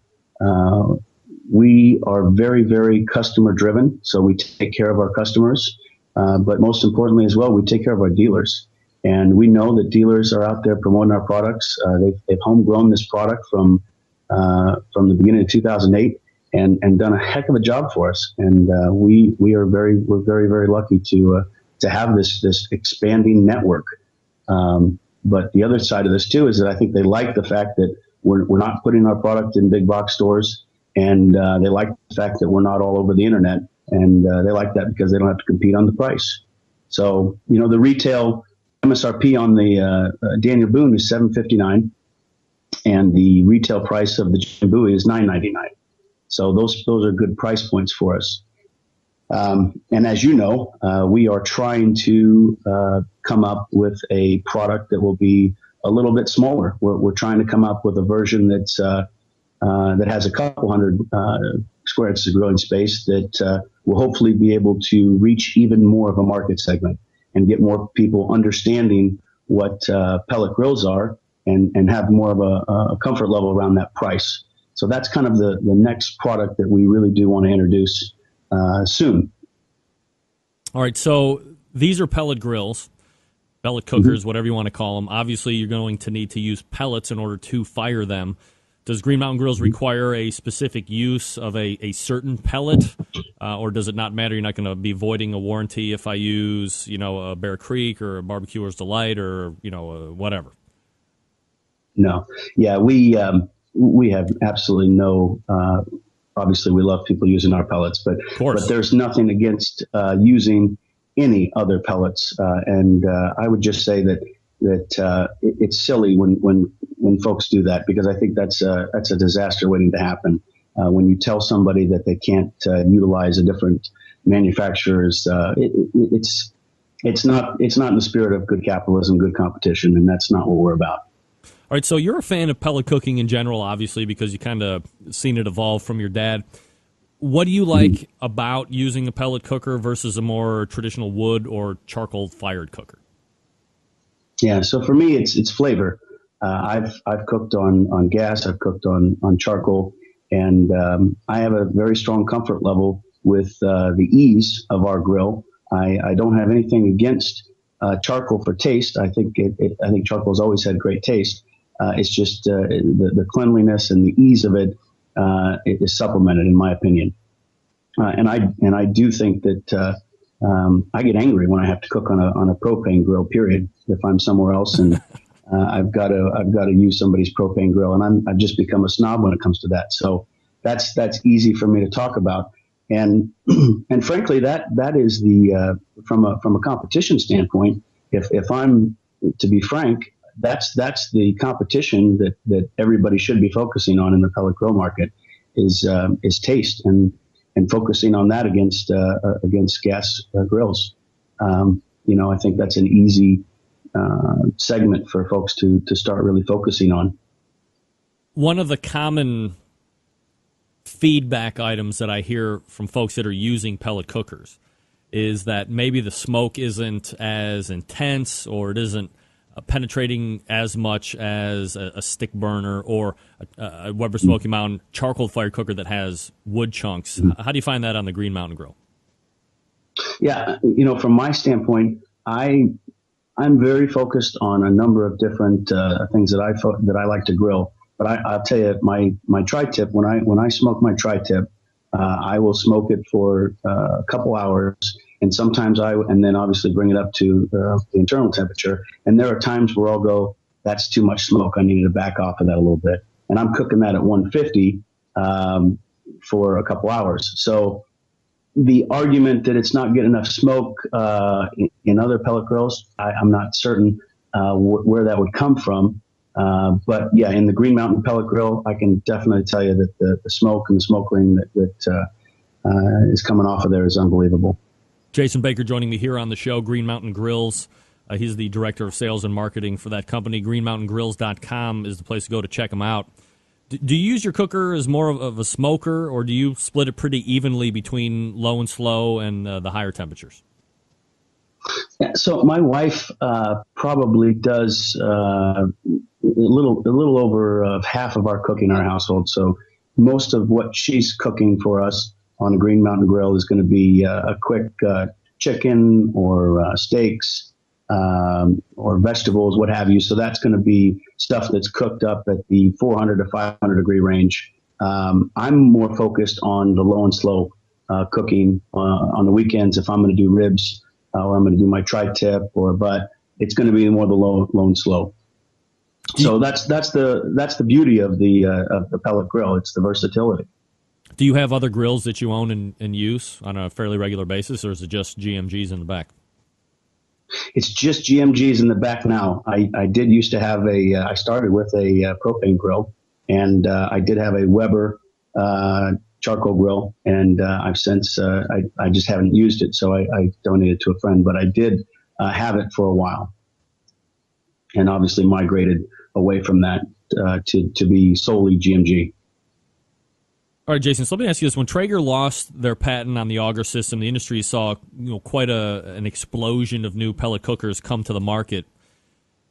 And you said competition was good, and you sound like you're a pretty fair guy when it comes to capitalism and all this stuff. Do you see this kind of a trend continuing? Do you expect to see more pellet grill manufacturers come to market, or do you kind of see maybe a waning of growth of manufacturers, but more of a portfolio from the current manufacturing base to offer to the people? Yeah, I think if I were to sit here and say, what does 2020 look like? I would say that the majority of, right, it's a little far out, but I would say the majority of manufacturers out there will be in a position where they will be providing a pellet grill to the marketplace. I do believe that the bigger companies out there, whether they purchase, do some M&A in the industry, that may be a possibility. But I think everybody will gravitate towards this because it's another fuel source. I think that people are understanding that this is just one more fuel source that we have in pellets. As I see more pellet mills popping up around the country. It's something that's gonna be used more, and people are gonna see it. I'm seeing more pellet stoves come out. I'm seeing a lot more just pellet manufacturers come out of the woodwork. So no pun there, but anyhow, yeah, I think it's an exciting time for pellet grilling. Jason Baker joining me here on the show. Jason, some people would consider pellet cooking to be cheating in a way. When I say some people, I'm squaring up on the niche of barbecue. I'm not talking about the people around the periphery here. Because there is, in a way, no real fire management skill needed, and perhaps that's the beauty of it. Do you think it's important for barbecuers to have some kind of vessel that makes them learn fire management, or is that something we're just kind of past at this point? Well, I think there's a niche for everybody. I think for the typical everyday backyard smoker that wants to, or barbecuer that wants to know how to smoke, I think this is the grill for them. I think that the focus on pellet grills is going to be more on ease and technology and just making sure that the customers have a comfort level around these grills. But you're always going to have folks that say, I was at a barbecue competition not too long ago in Arizona, and I watched one of the competitors come by and stick a jab with the guy. Said, "Hey man, how's your easy bake oven doing?" And the guy beat him on his brisket. So I don't know, but hey, look, I think everybody loves ease, and I think everybody loves technology. And when you compare those two things together, I think it's a win-win. All right, so you study the competition. There's all of the other brands that are available right now. You've probably taken them apart, putting them back together 50 different times just to see kind of what you're up against. So aside from the Green Mountain Grill, which is probably your favorite. What company do you think has the best line of pellet cookers second to yours? Oh, wow. Yeah, so I do know these cookers very well, and I have I've had an opportunity to use quite a few of them, and I would say that I think that there are strengths in every one that I've looked at. I do appreciate what Yoder's doing. I appreciate what Grill is doing, and definitely appreciate what Louisiana has done in the past. So they're, it's one of those things where, and I have to appreciate what Traeger's done. I mean, Traeger has obviously pioneered this, and we are now in a position where all of us are because of them and because of their introduction. So I do like what they have done. I just think that where we stand out as a company and where we try to stand out as a company is to continue to innovate and make sure that we're continuing down the path of innovation and making sure that we're listening to what our customers are asking for and implementing those into the marketplace. But all those companies I mentioned, and I didn't mention all of them, Greg, but they're all doing something right. So when can we expect this new grill you were talking about? That's what bottom line, that's what everybody wants to know. Yeah. So I'm not going to come out and promise and underdeliver. I'm going to tell you that we are very, very close, closer than anticipated we would be at this point. My hope is that we can get it out before football season starts. That would be my hope.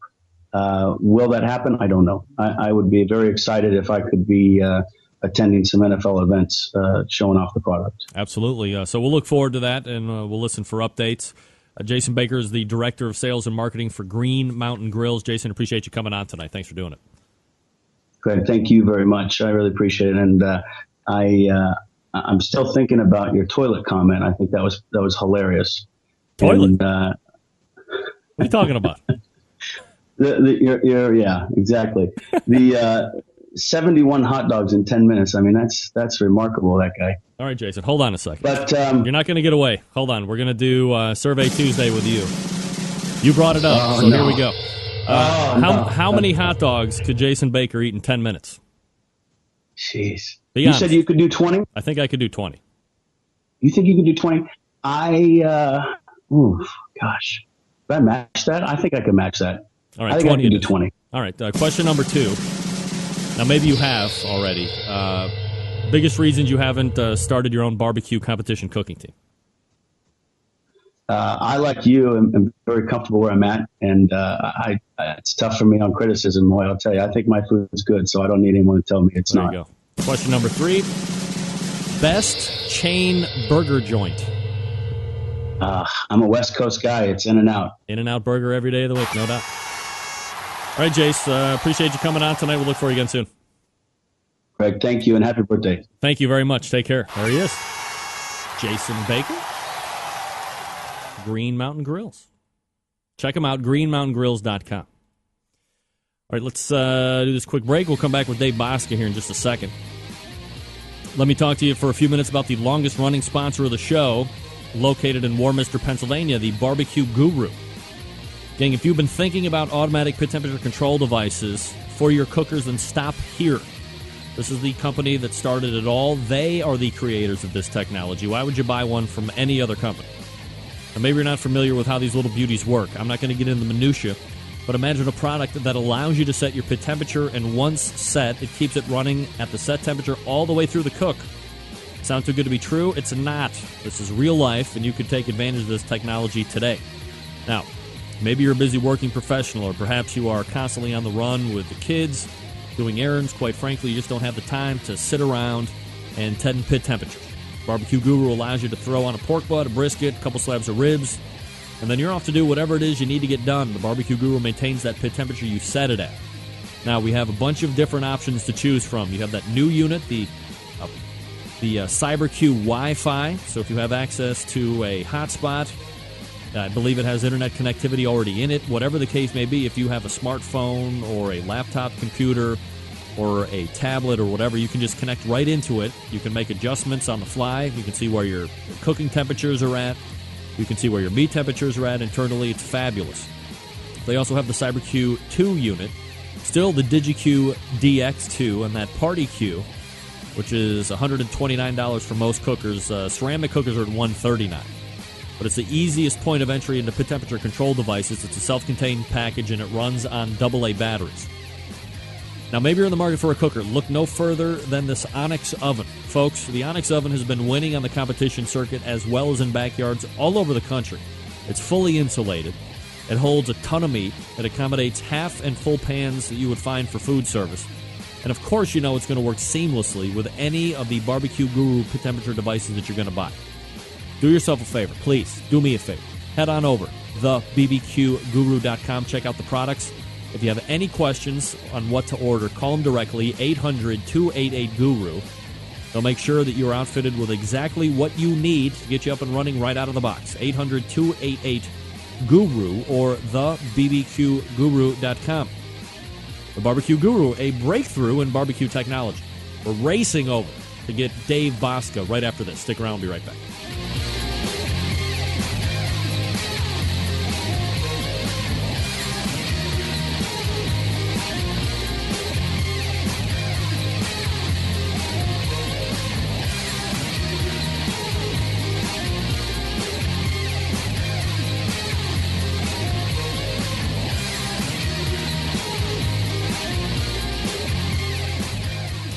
Big name interviews, advice on cooking brisket and ribs, and the only host willing to share his honest opinion on all things important in the world of barbecue. It's the Barbecue Central Show. All right, we are back. Thanks to Jason Baker for joining me again last segment.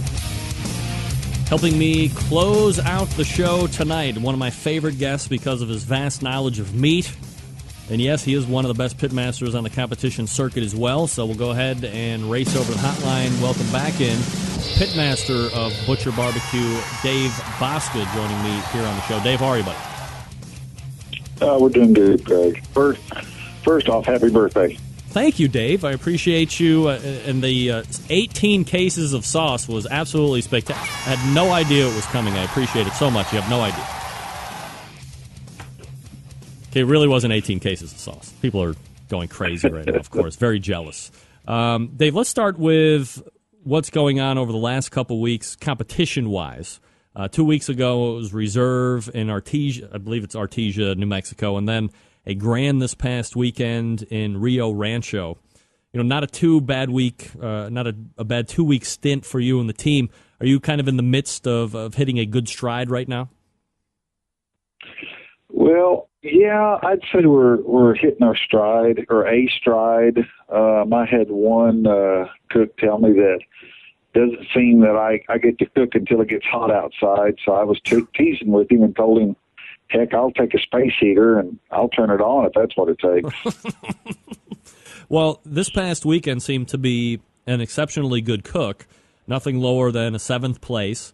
You won chicken and brisket outright, and there were a lot of great teams there to boot. Do you think, does it really, and I hear it all the time from pitmasters, I don't know if they're just trying to be modest or not, but do you really think it comes down to the tables at that point when you have such an array of talent around you? Or could I possibly make an argument that Butcher's BBQ was really the best barbecue that day? Because points-wise, you really put the wood to the rest of the team, I guess no pun intended, 18-point spread almost between you and Mike Davis, who was reserve. I'm not going to go as far as saying it was the best of that day. Any good cook can win at any given time.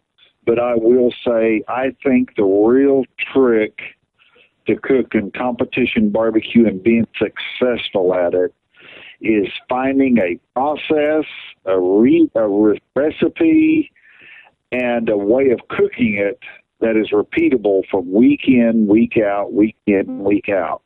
And I really feel that my complete process from aging the meat, trimming it, prepping it, cooking it, all that goes into play, and that's what makes it real consistent every single week.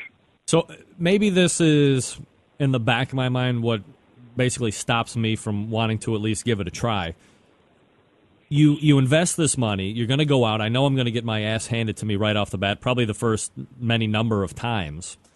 So for me to sit there and say, well, there's not going to be any return on that, it's fun, it's great, I'm seeing a lot of great people, I know all of that, but I'm a competitor at heart, and I want to win and kill everybody in the process.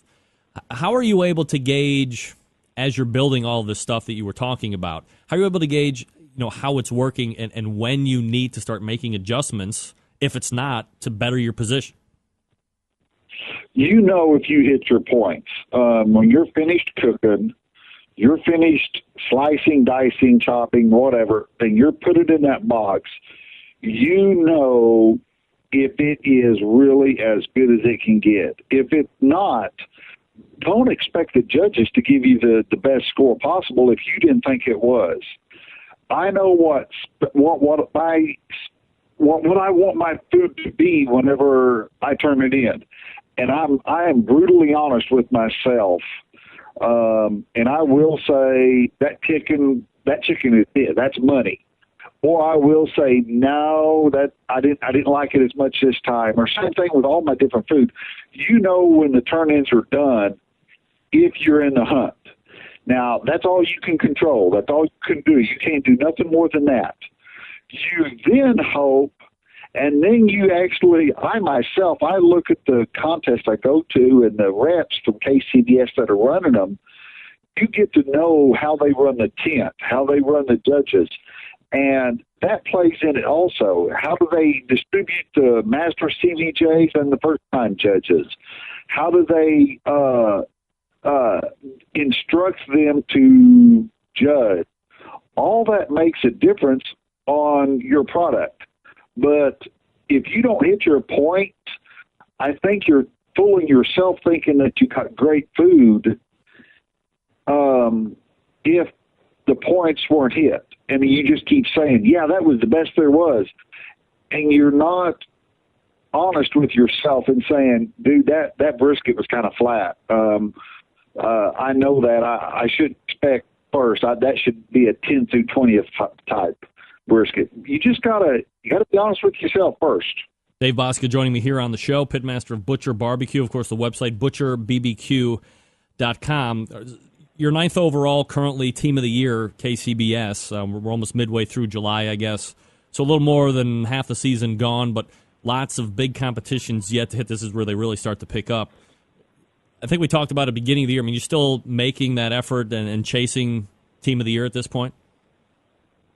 Yeah, we don't have but probably a third of the contest in for the year. We are above where we were last year at this point in the Team of the Year race, and we're sitting at 9th, I mean. We went up high, we've been down low, and that's just a matter of taking just a couple weeks and not hitting.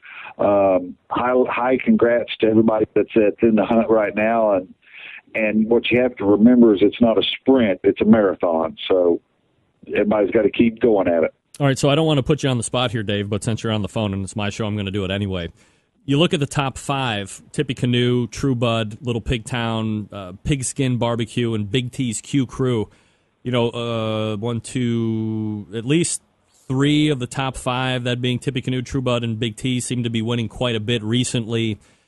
Do you see out of these 5 teams that might have more of a propensity to drop off back into the pack as the bigger portion of the season sets in? Well, I don't think that's fair for me to say who's going to drop off. But I will say I've got 2 good friends in there, and I know how good they cook. That's Little Pigtown and True Bud. Both those guys are top-notch cooks, and not taking nothing away from the other guys. I just don't know them well enough to answer that. But those 2 guys, they're in it for the long haul. And if I'm not right there with them, it's going to be my own fault. So that's the best way to answer that. One of the most important questions that I need to know from your expertise of being on the competition trail is this bet that I have with Chad Ward from Whiskey Bent Barbecue. Do you think it's a safe bet that True Bud might finish ahead of Bubba Q and Bubba Latimer, so I can save my hair from being shaved off? Is that a safe bet, do you think? I think it's a safe bet. Let me say this: Tim's got a goal, and it's not your hair, but it's definitely in the team of the year. Hey, well, if hair factors in anywhere that keeps him motivated, I'm definitely happy about that because I don't want to be bald because that doesn't work well in my house, if you know what I mean. Right. You know, Dave, you've been to a lot of competitions over the years. You have a process that's working for you right now. And, you know, I wonder, as you show up to a competition, you know, maybe you're looking at the list to see who's coming in, maybe you're not, whatever the case may be. Are there teams that give you a little bit of intimidation when they show up in an event? Or are you just well past that at this point and it doesn't matter who shows up? I'm scared of every one of the damn guys. Let's be real. I've been beat by what most folks would call a backyarder. I've been beat by the pros, and intimidated? No, I ain't intimidated because I truly believe in my heart that they ain't no better than we are, and we ain't no better than they are. It's just who can hit their final points, and anybody can do that. It just takes a good, pardon the pun of the word, but a pitmaster. And this last weekend, where we were sitting in New Mexico, I was watching some of the top guys, and they were struggling with their pits due to the wind and the altitude, and mine was just purring right along. So I felt like we had a better pit mastering. So I was hoping I had the edge. Where are you guys going to be competing at next? Norman, Oklahoma. All right. And is that this coming weekend, or you got a little time off? Yeah, no, that's this weekend. We'll be in Norman. Then I'm going to Kansas for a few weeks. We'll be cooking there for 2-3 weeks in a row. Trying to think then. Gosh, I got it lined out for about the next month and a half, but I don't remember it all exactly off the top of my head. Yeah, pretty busy schedule, it sounds like. All right, so let's transition a little bit in a couple different areas here, Dave, while I got you on the phone. We saw Season 3 of Barbecue Pitmasters come to an end. It's already been picked up prior to the show actually ending, which has never happened for the show. Did you watch it? Did you like it? Yeah, I watched every one of them. Did I like it? Yeah, I sure did. I liked it. What do you like about it? I liked that it didn't get crazy with all the junk. I like the ability that the guys got to cook barbecue. I think the guys judging did a decent job. There's a couple segments of folks that follow me on Facebook seen my big thing at the first with the brisket about how they judged the guy for not putting his burnt ends in there. Two pitmasters that are in the competitive world. I kind of slammed him a little bit by like, come on, guys, you're slamming him for what you always preach, judge what's in the box. Yeah. And then on that last episode, they judged BBQ for not putting the product in the box properly. And I'm like, what the heck? That's the exact opposite of what you said the last time. So, they did a good job. I like the way it all came together, the way it was constructed. You could tell that they had their belts tightened a little more versus the last one. Their things came out in a nice chest instead of a semi. They didn't have 4 or 5 guys and gals running around for the show. There wasn't as much free play with the camera. There was just 1 or 2 camera guys. So I think it was a little tighter belted as far as money, but it still come together and made a good show.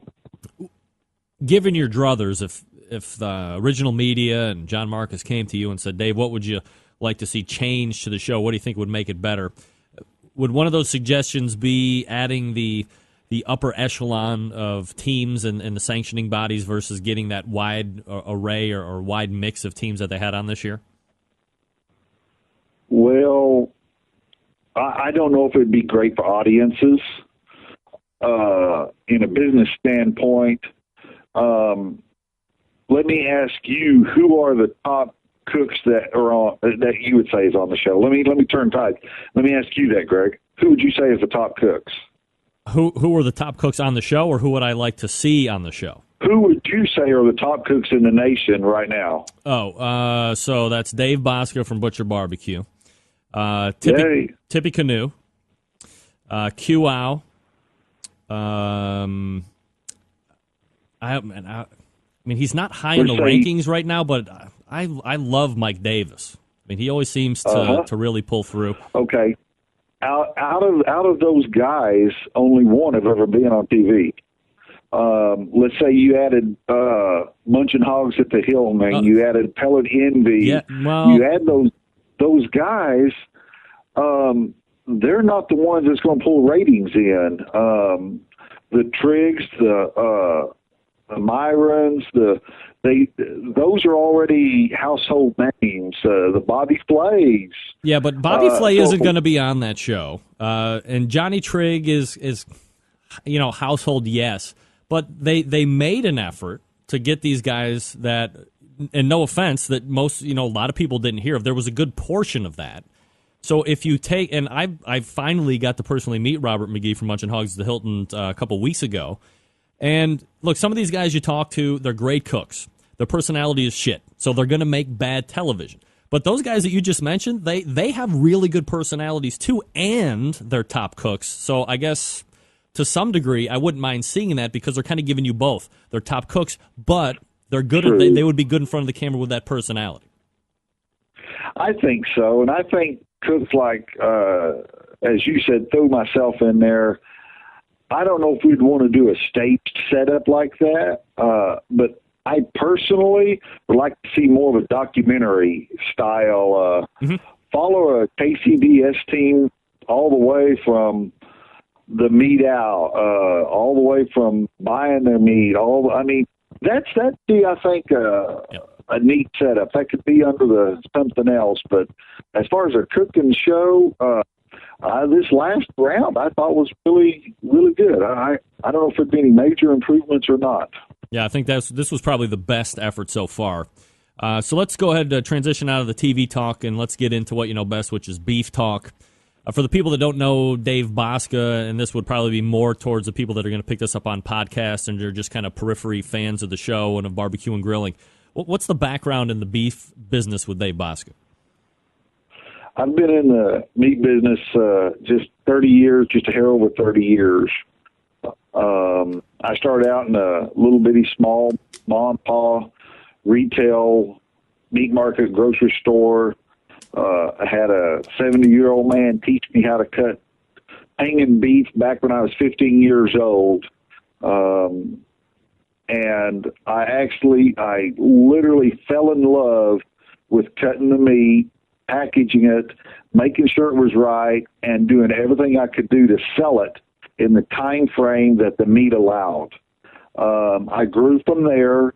I started cutting meat in chain stores around Oklahoma, become a market manager. I went on to national large warehouse food chains. I was with Sam's Club. When I started with Sam's Club, there was 14 meat markets in the company.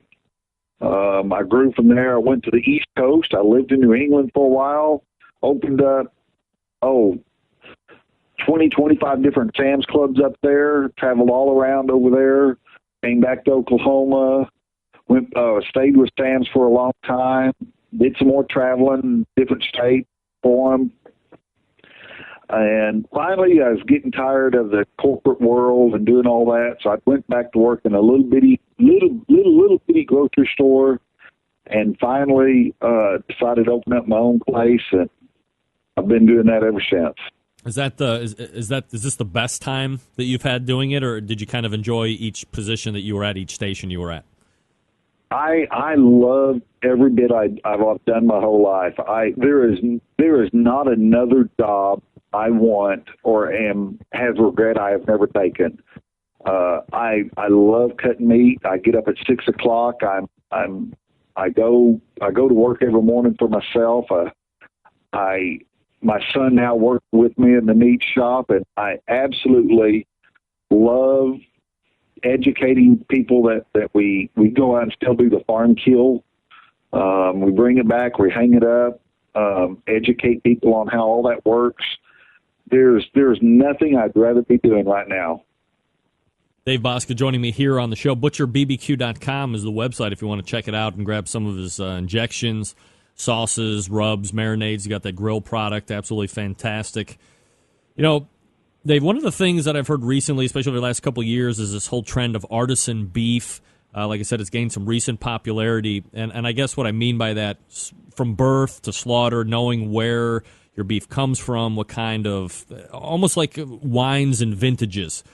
Have you noticed an increase of this kind of thing or this kind of interest from people as they're coming into the market? Are people asking you, where did this cut come from, and what was it fed on, and how is this going to taste, and blah, blah, blah?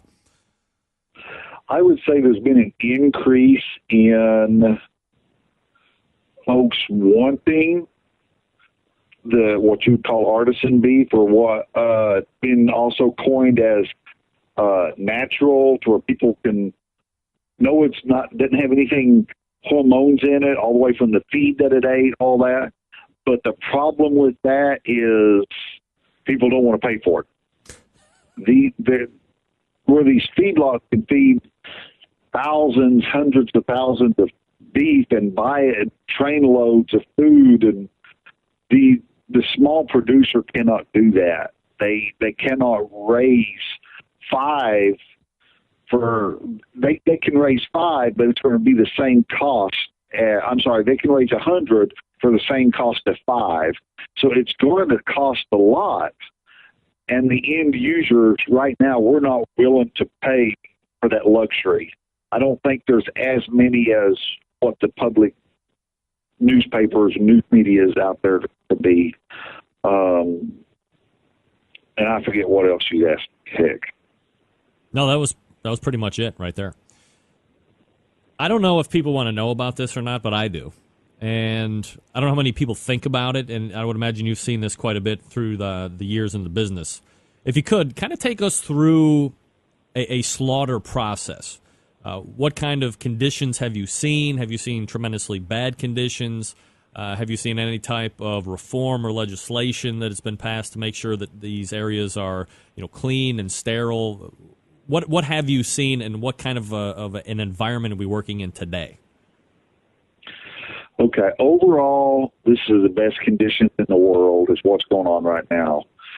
Just like everything else out there right now, it's more people are in this, and the governing agencies that oversee us are being ran by the government. They're understaffed, and they're giving 3 and 4 times more plants to go visit and to look at than what they did 15, 20 years ago. So it's just like everything else. Conditions drop when you don't have an oversight committee to tell you to pick that up, put that away. It just becomes natural to let it slide. And then that's what ends up becoming in the mass media. That's what everybody hears about. But for the most part, owners of the small plants like myself have personal pride in what they do and what they turn out. The conditions are generally always good. To walk you through the kill, there's kill floors that farmers can bring their animals in. They can set them up in pens, and then we run them in one at a time. And some guys use a stun gun on the smaller animals, the hogs and stuff.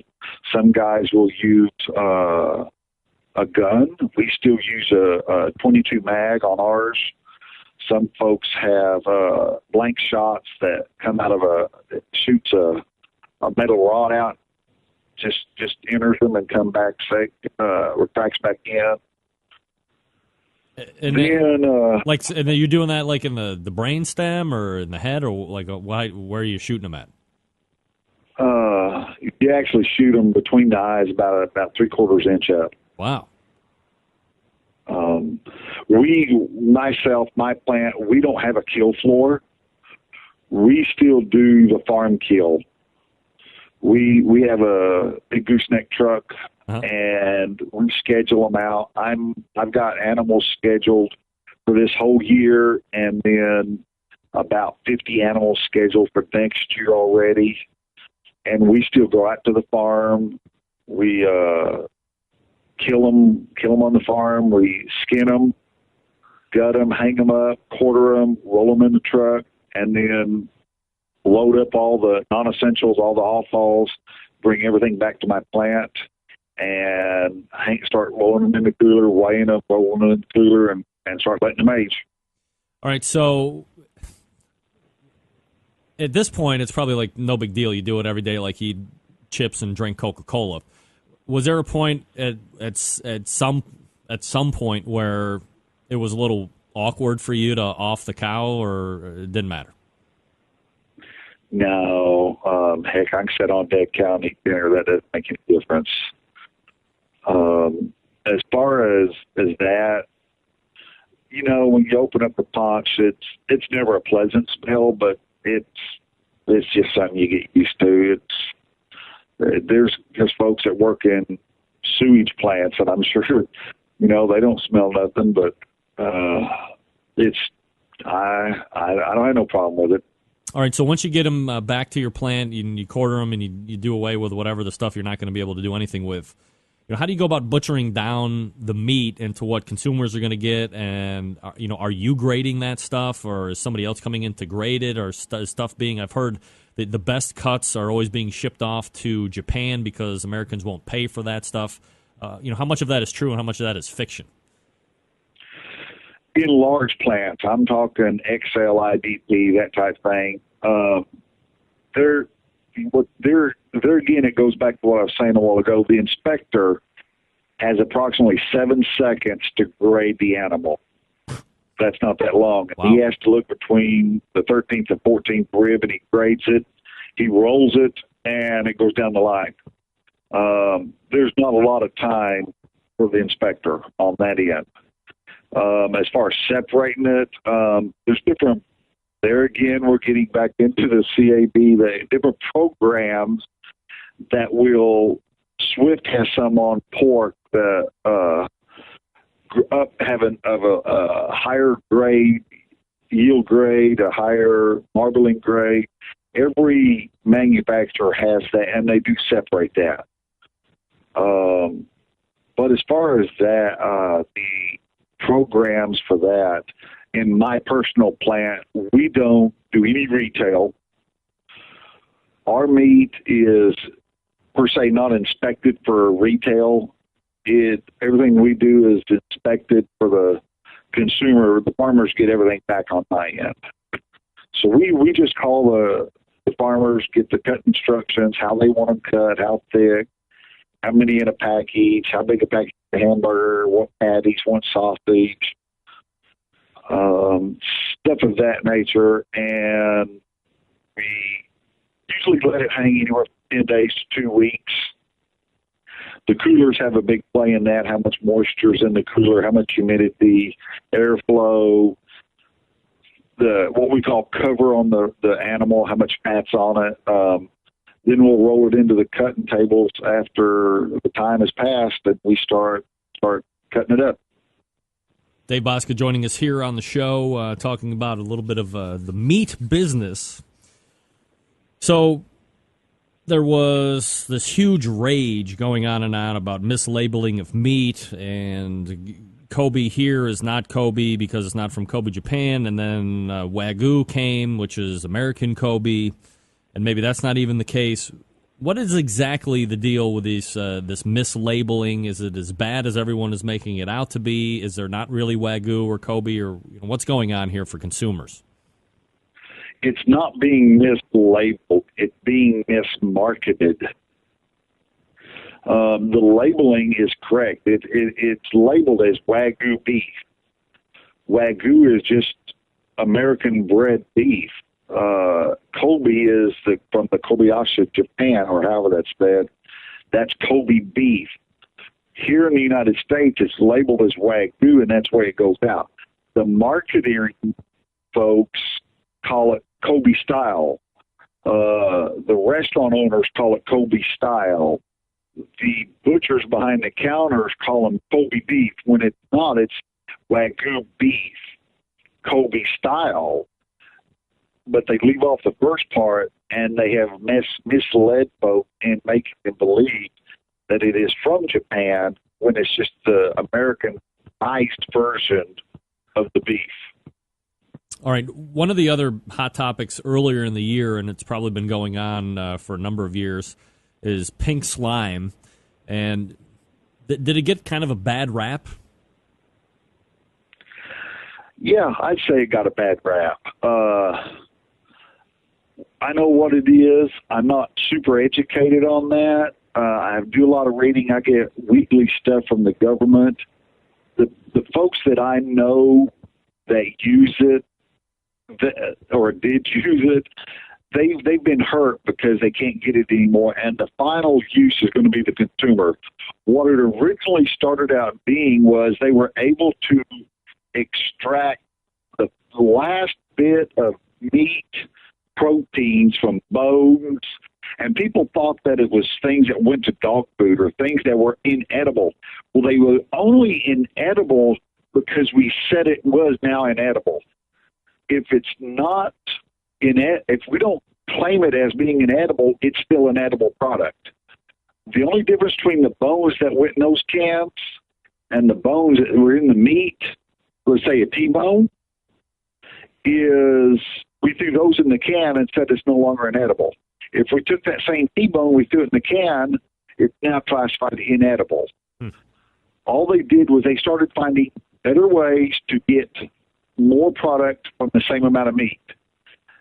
That lowered the cost of all meat across the board. And then as soon as they said that stuff isn't what it is claimed to be, prices jumped drastically, and they haven't went back down completely yet. A lot of people lost their jobs out of it because of the plant shutting down. Yeah. For about a month, the factories had to ship in trainloads of briskets from Brazil and Canada to offset the grinding, the ground beef requirement to just make contracts. Wow. And over time, they're going to get back to what they were. All right, so is there... I don't know if we're potentially breaking any stories or if you have any idea about this, but is there some type of a pink slime component when it comes to pork as well? I don't know. I can't answer that. You're talking with more you need to find someone with more knowledge than me on that. I don't know that. All right, next question. A very popular cooking class that took place earlier in the year. Any more cooking classes for the rest of the year that you're going to schedule?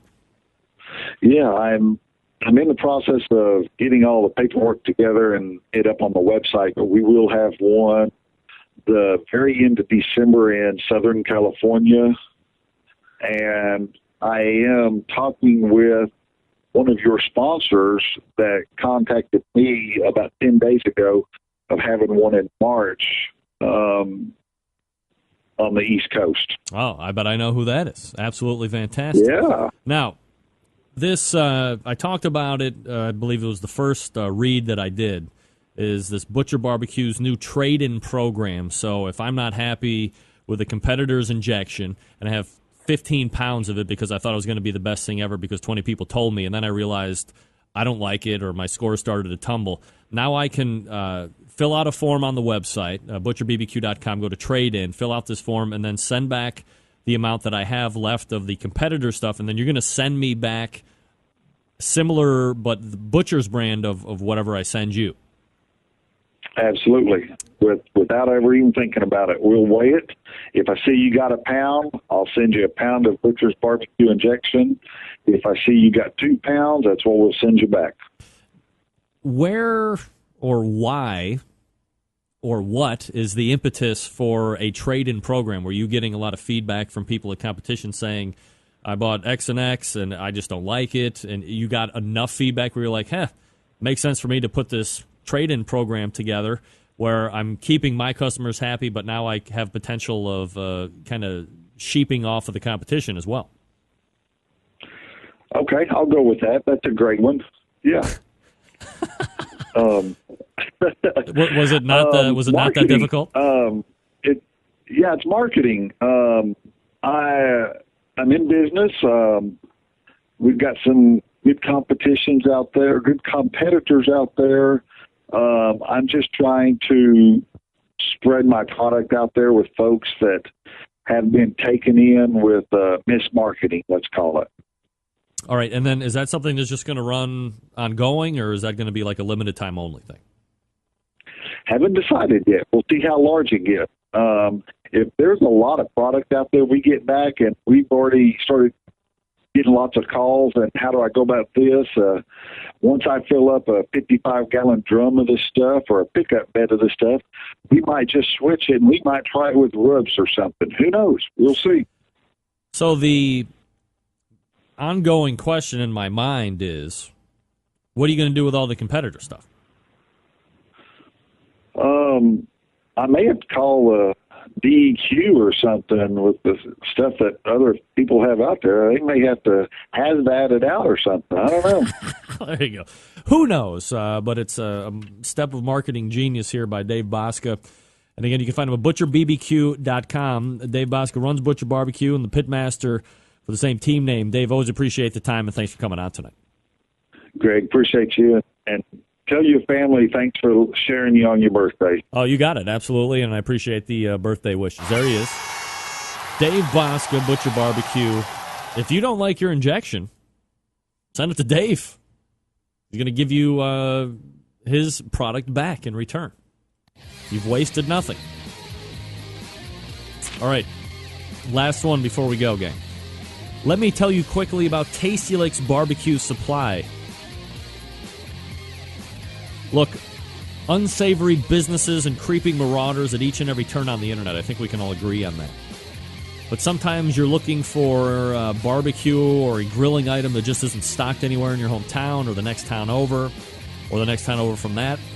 Your options have become limited, and you are now forced to go online to buy that item, or you're forced to go without it. Now, the internet grips us in. The hands start to sweat. Your neck tightens. You have been screwed on internet purchases before, and you don't want it to happen again. After all, this is your hard-earned money that you're spending, and you need to feel confident that the company you are buying from is honest and fair. Great news, folks. Let Fred Bernardo and the gang over at Tasty Licks Barbecue relieve you of your internet buying stresses. Tasty Licks has one of the most complete inventories of barbecue and grilling items anywhere on the face of the earth. All the items that you see on Fred's website are in stock, and they're ready to ship to you directly. Are there other places on the internet that might have an item cheaper? Perhaps. But are you 100% confident that you're actually going to get the item you buy? How long is it going to take for you to get there? All great questions that no one can answer with 100% assurity. That's why when you buy from Tasty Licks Barbecue Supply, the items are in the store and they ship to you promptly, and everything in the store is priced fairly.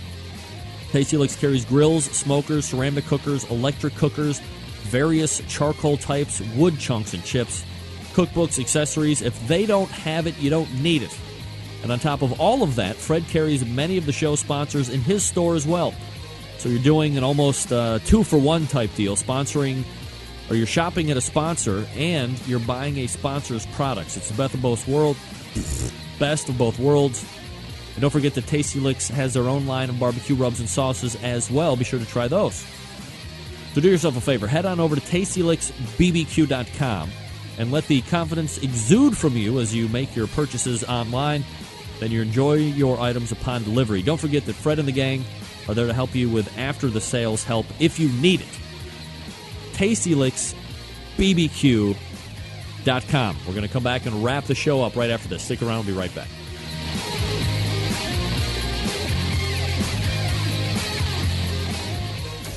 Get in the smoke. Call 877-448-0433 to get on the air. Now, here's your host, Greg Rempe.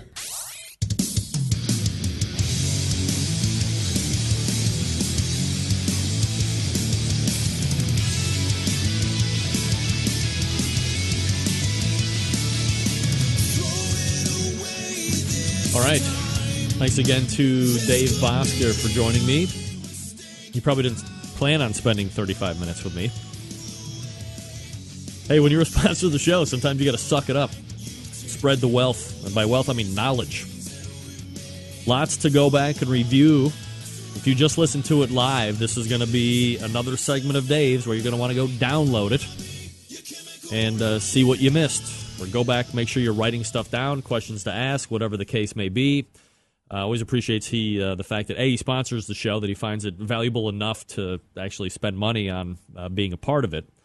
But he could drop tomorrow, and he would be a guy that I would want to have back on a fairly regular basis, just because of the amount of knowledge that he has, because of how successful that he is in the cooking realm as well, which is a big part of the show. So thanks to Dave. All right, that's going to do it tonight, so we'll go ahead and wrap it up. I remind you that we had, in the very first hour, Rocky Stubblefield from Stubbs BBQ, talking about the history of that company and the sauce. We also had, at some point, Joey Chestnut, who ended up doing about 25 minutes or so, talking about the innards of competition barbecue. He ate 68 hot dogs in 10 minutes. I could eat 20. Book it. And I'll debate whether I want to do that next week. I don't want to throw up on the show, though. You don't want to see me throw up. Some of you do.